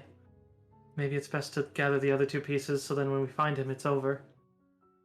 Wouldn't be a bad idea. With all respect, don't chase him. He's very dangerous and is very obviously not averse to hurting you or your people. So Verlois just kind of nods to them, as like they're like, "No, we simply will stay back and try to help those that we can. We don't really have much we can make." They look to Vicky. She's like, "We could make we could make a baseline gruel with the flour. That'll work." I have a really crazy and somewhat stupid idea. What's that? Slightly out of character first, and then I'll discuss it in character. How bad were the goblin looking things that were hiding? Like, I The know gremlins? two. Yeah, one of them was still conscious. Two of them were unconscious. Or did we wake those two You up? woke up the other two. They basically Okay. got a D6 of healing each, so they all only had like a point into negatives, non-lethal, since it basically was just they had a lot of day burn on them from eating too much bread. And aren't they like pretty fast, pretty crafty? I mean, kind of. Gremlins aren't exactly like goblins or kobolds. They're not exactly fast on their feet. They do like Kinda traps. Smart. No. Gotcha. I might be mixing up D&D logic. I was like, if we just like hire them and tell them to go run around and try to find him for us, because they're fast. Because I thought they'd be like fast little crafty buggers and then be able to find him quick. But nah, if they're also like even slightly injured, I don't want to get them. Yeah, the town might respond with a Some sharp town force guard if they would see. be- They'd be like, there are Pugwampies running through the town. So someone shooting with a crossbow. Then you don't gotta worry about the aura. Yeah, exactly. It was worth a thought. Yeah, it's worth a thought, but this whole time, Sarik is fully babying this bird. Mhm. Out of character, boys and girls, I fucking love birds in real life. All right. Anybody else? Burb. burp. Burp, burp. That's why you're so like ready and willing to die for that burb. I was I mean, fully. I was too, because the burp. We need the burp. I may have not fully understood the importance of the burb. I was in my mind going, "Oh man, it sucks. He was gonna be a cool friend of ours, but I guess he's gonna die now." And then you guys are like, "No, we need him," and I'm like, "Uh-oh, I've made a fuck you." Psychopomps have a special quality that they all have called Spirit Touch. It basically allows them to basically just grab onto a spirit and basically hold on to it and turn it into a form that fits their thing. So, like in his case, he turns them into basically like small seeds that he can basically eat and regurgitate without harming them. So it's basically just What? That's Yeah. awesome. yeah. Soul Touch is pretty fun, and all the Psychopomps have it. There's one that's like part alligator, and it just literally tears it off basically when it tears off a portion of your flesh as it's killing you, and then it basically eats that piece of flesh contains all of your soul. It's just it basically eats you and then just goes back to the boneyard and just like there, you're in the boneyard. Stop being a bitch. And it's like, So. but yeah, it's up to you guys. You really have, I mean, unless you want to go on the hunt for the Eidolon, you can otherwise go to the Blood Golem, who is nearby, but you also know has been fairly peaceable. Could be a potential good last one. Otherwise, you could go confront the Volna Daemon. We legit gotta kill it, right? I mean, you could potentially maybe talk it down, or you could try to maybe beat some sense into her since she seems sentient. The demon or the daemon? Sorry. I mean, unless you're talking the blood one, which he would say like, yeah, we would need to. If we weren't under any duress of time, I could maybe surgically, not true surgery, you understand, but remove the piece from the blood golem. I don't know if the Volna Daemon is something I would have the skill to do. We would need one of my greater cousins, and they're not going to come for this.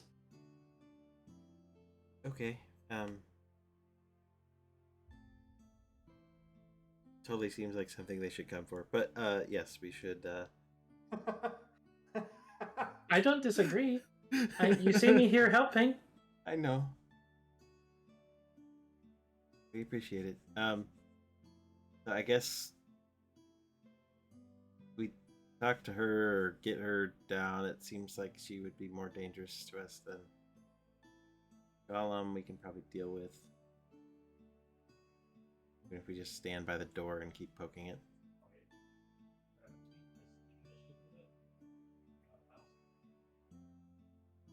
Okay. So making your way across town to the Mephiris estate again? I suppose. Going Are we back going into that to the bubble? Volmadune? We're going after the demon again? Yeah, we have to get its soul one way or another. Right, but wouldn't it make more sense to have all the other pieces so we could be like, hey, jump in here and you get a fair judgment? We don't have all the other pieces because we can't find the Eidolon. Right, but we didn't try to find the Eidolon either. That could take you many hours. Maybe you'll want. That's when the Psychopomp suggested maybe saving that for last, because if it's going to take the same amount of time, to say nothing of if you have all the pieces, then it may worry him and he may come calling.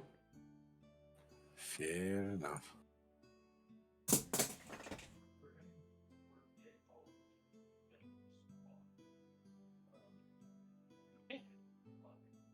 Do you need another fort save? Sorry to hold over the coals on that, but since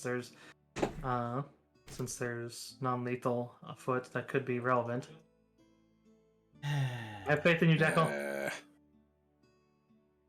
I was doing so well.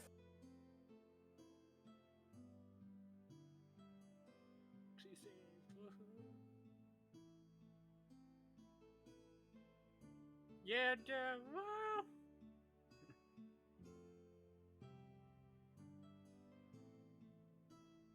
Bark.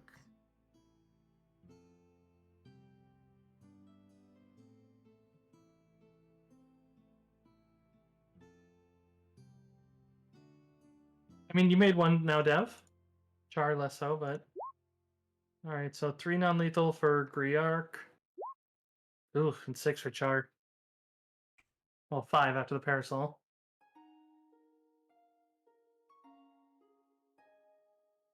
Not sure my parasol covers Char. Oh, okay.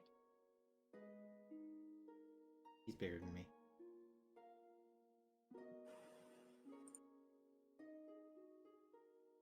Fair enough. Probably wouldn't have helped.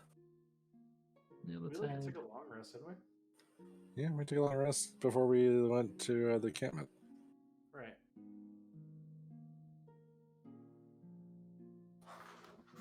We're level 2? Yeah. Yep.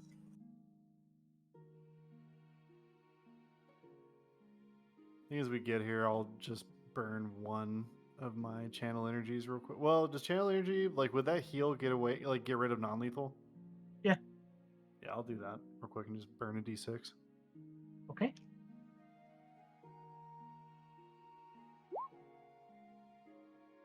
So that's... Is it 1d6 plus my caster? Or is it just 1d6? Hold on. I think it's just D6.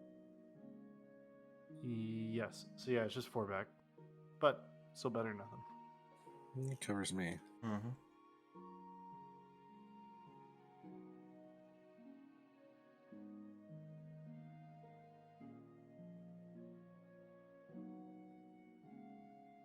Also, poke, omniscient voice in my head, poke.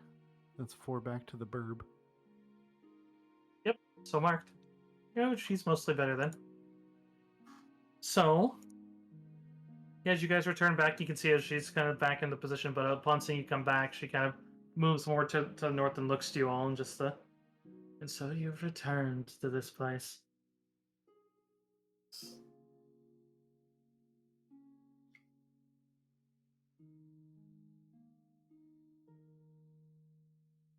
Well, still looking for the one who bears your name, apparently. But And you are looking for my truest servant. Karis. We're hoping to reunite all the parts of you. You are free to do as you see fit.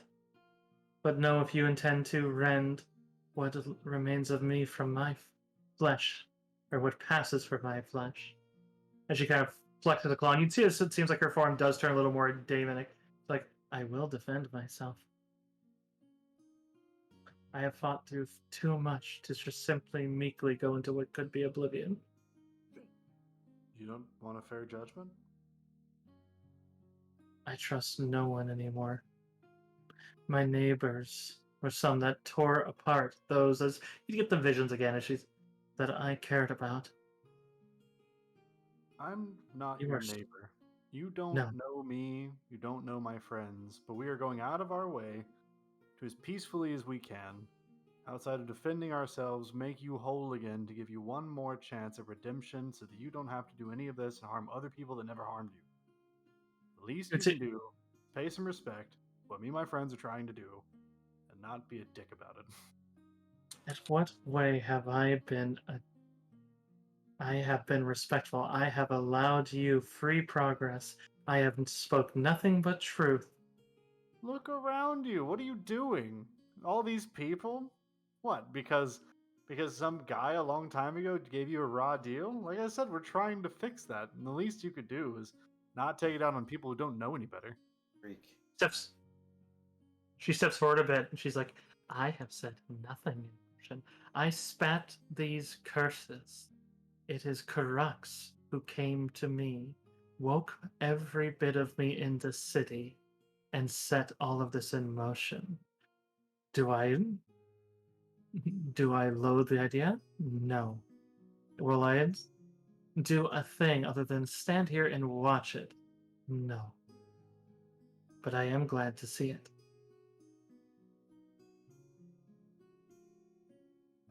Wish any chance to see ones you loved again.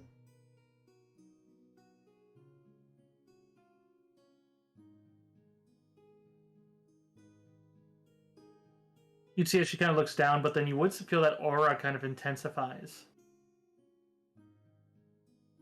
You aren't the first to have tried to use what remains of the feelings of them against me. As you would see images of some daemons trying to, like, even posing as them before trying to consume pieces of her other trial she faced, as she just kind of glares at you. Just the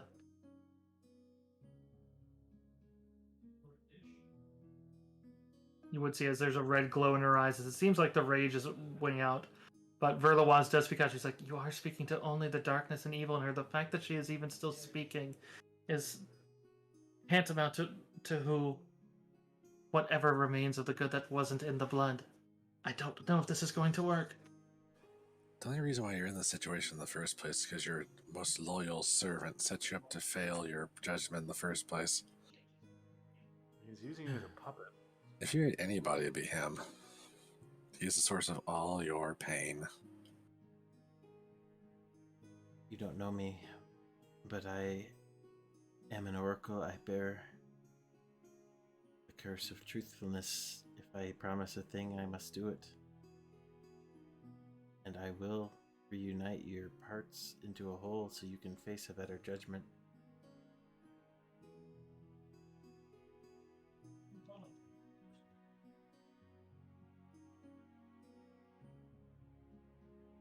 Give me a perception. Oh, that's just echo. All of you. All of you. Hey, I like rolls. I like rolling dice. Ooh.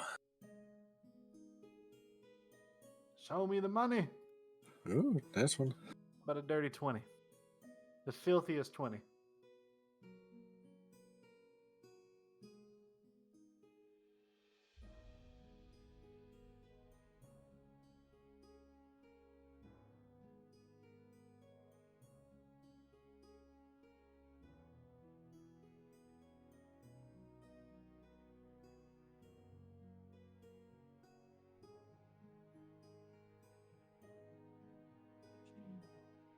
All right, give me 1 second here. Ta-da.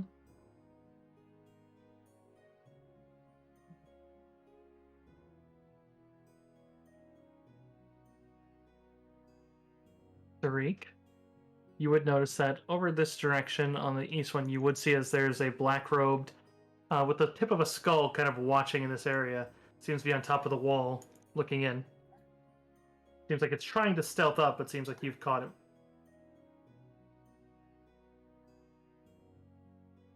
Cursive, where at? I'm sorry. I'm pinging it. Okay, I see it. Yeah. Trying to find like a necromancer or something more fitting for it, but This motherfucker, dude.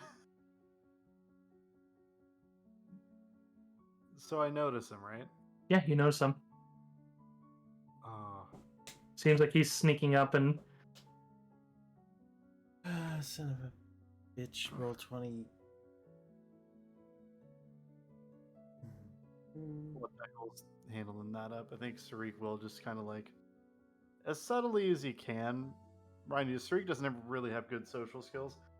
He will, as subtly as he can, just kind of like nudge his party and kind of gesture over to that guy to like look over there.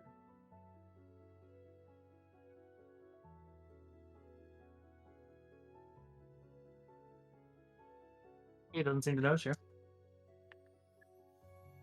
I'll say.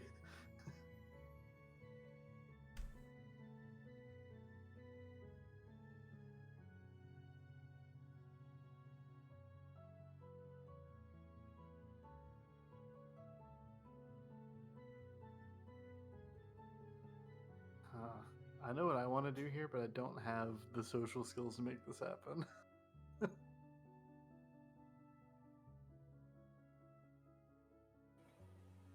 We've put it to you before.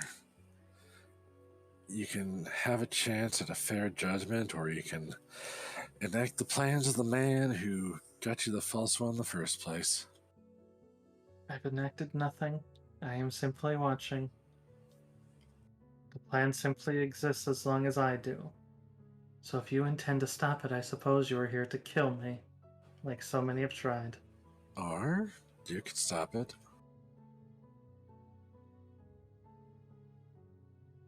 Death and judgment, they're similar. They're not necessarily hand in hand. There's a reason why there's two different words for it. You would hear a stern voice from your watcher as he steps down, but you guys are not actually surprised by it. But you would just hear him just enough. Your intrusion on this fate ends now. As it seems like he is coming out to. But it seems like he's making an arcane gesture, but otherwise that's going to be initiatives.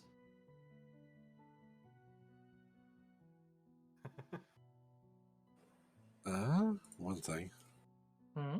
It's 11 o'clock. Yeah, so I suppose we can start here. I'm perfectly fine starting off next session with some straight up combat. Yeah, that's fine. Starting out Well, thanks. scrapping. Well, I hope everyone had fun. Yeah. Fucking murdered. Where's my damn initiative? You did. Yeah, you did. Yeah, if you guys want to get the initiatives out, we can get that out. So I don't, That's fair. just so I don't have people on front and back of it. So As soon as I remember where it is. Where are you? There you are. Dude, fucking nice. Full disclosure, everybody. Worst case scenario, I'm fucking Clegane bowling this dude straight into that pond. We're going right into the mortal realm. Yeah, it's kind of badass, actually.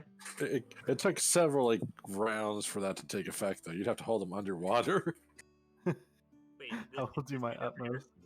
Yeah, Oh, okay. that's the damn priest, bro. It's the guy that disappeared on us. Oh, motherfucker.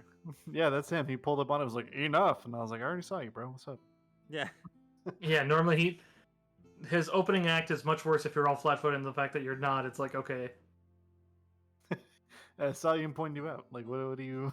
And not only that, but you have a couple people who are outpacing him, it looks like. So, fantastic. Yeah, enough. Just fireball. Damn right it's enough. Blast. Yeah. Enough of your shit. Shut the fuck up. Sit down.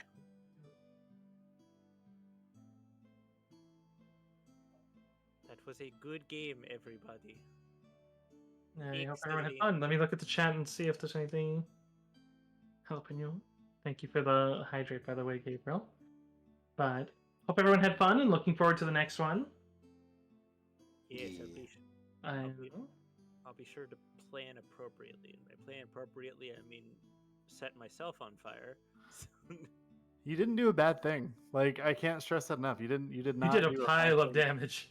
Yeah, like that's not. You did not do anything that was like. You did not in any way harm us. Really. I mean, the bird almost died. But here's the thing. That was an assassin vine. We are level 2. Like, I acted very in character. no, you That didn't do anything. You did act very in character. Yes, you did. Like, to be frank, I'm really surprised that vine didn't just outright crush and kill that bird right away. Like, I straight up I genuinely didn't understand how important that bird was. So I was like, so literally going into it, I was like, the bird may die. This is a sacrifice I'm willing to make because I don't understand how important this bird is. And then learning how important the bird is after I've set the 10 on fire and it's unconscious in the enemy's grasp, I'm like, oh no. I heard that tone in your voice. I'm like, oh, I hope Koala doesn't feel too bad. Let's see. I just imagined that little throwaway scene in Harry Potter where the birds flying by the Whopping Willow. oh yeah. I didn't think you were gonna roll a crit on because I'm like, oh, the Nosoy has good AC. It's just a natural 20. Ah, well, it rolled crit, hopefully. Like, well, The it crit was just gonna be good. done. I will be perfectly frank.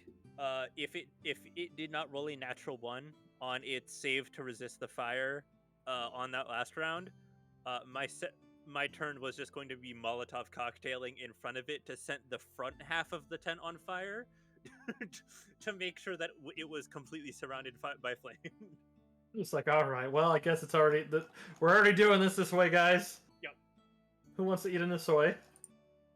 Just kidding. Deckle, I sent you something. You sent me a thing. Try that out. Put that in the text chat. See if that works for you. Full disclosure, cursive. Just I want everything to be like $1.50 with you and like above boards, right? In I'm- Discord. I'm actively trying to steal that bird. Just I'll let you know if he does survive the adventure. He is an option for improved familiar, and he I'm also brings actively trying to he steal it. actually brings the feat with him. It's just only one player can take him. So Griark, what's your pet gonna be? I was taking the option of taking a familiar Arcanist discovery and taking my Ghost Scorpion. Oh Oh, yeah. that's right. You have a scorpion. Yes. You have a scorpion. I have my Earth Elemental snake. It's not a good use of a feat, but or a discovery, but I mean, there was a point where Cephas had a green stink scorpion that tanked a green dragon and actually survived 2 rounds with it, which was just like, dear God in heaven. that didn't work, did it? That's wild. It survived 2 rounds. Yeah, and they actually killed it. It wasn't like and then it went down. It's like, no, then they killed the dragon. That's fucking crazy, actually. Deckle. What? The one I put in Discord, not that. That's what I saw in Discord. What? That's not what I texted you in Discord. I am gonna mute and say goodbye to my chat. And I'll find somewhere Yeah, to I'm send gonna do the everybody. same. Go and do the same. Goodbye, everyone else's chats. You're all wonderful. Yes, good Bye. night, everyone else's chats. Good night. Night. You're talking about it in DM, right? Yeah, the DM I gave you. Okay, what do you mean? It's coming on the text chat really weird. Like you put something else in.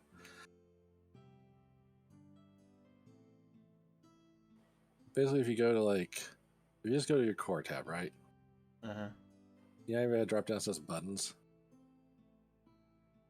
Yeah. Hit the all skills.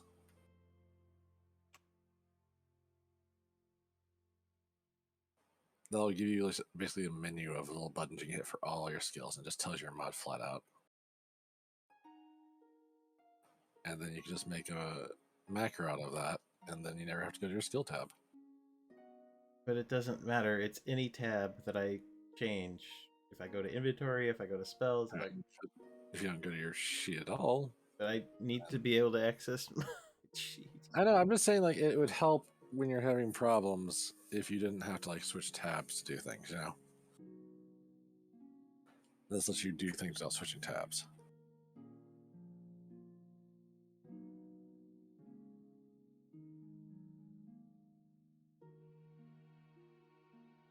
All the buttons.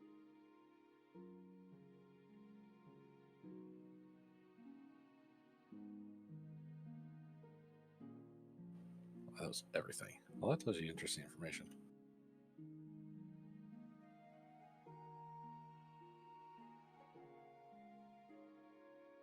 Tells me incorrect information. Oh. Numbered? Maybe?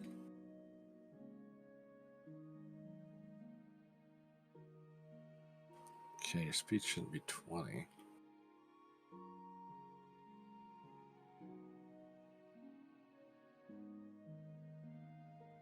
Success. I've rated somebody who's who doesn't notice that I'm there again. I'm good at this. Mhm. Yes. Good night, everyone. Hope you enjoyed the stream. Stay beautiful.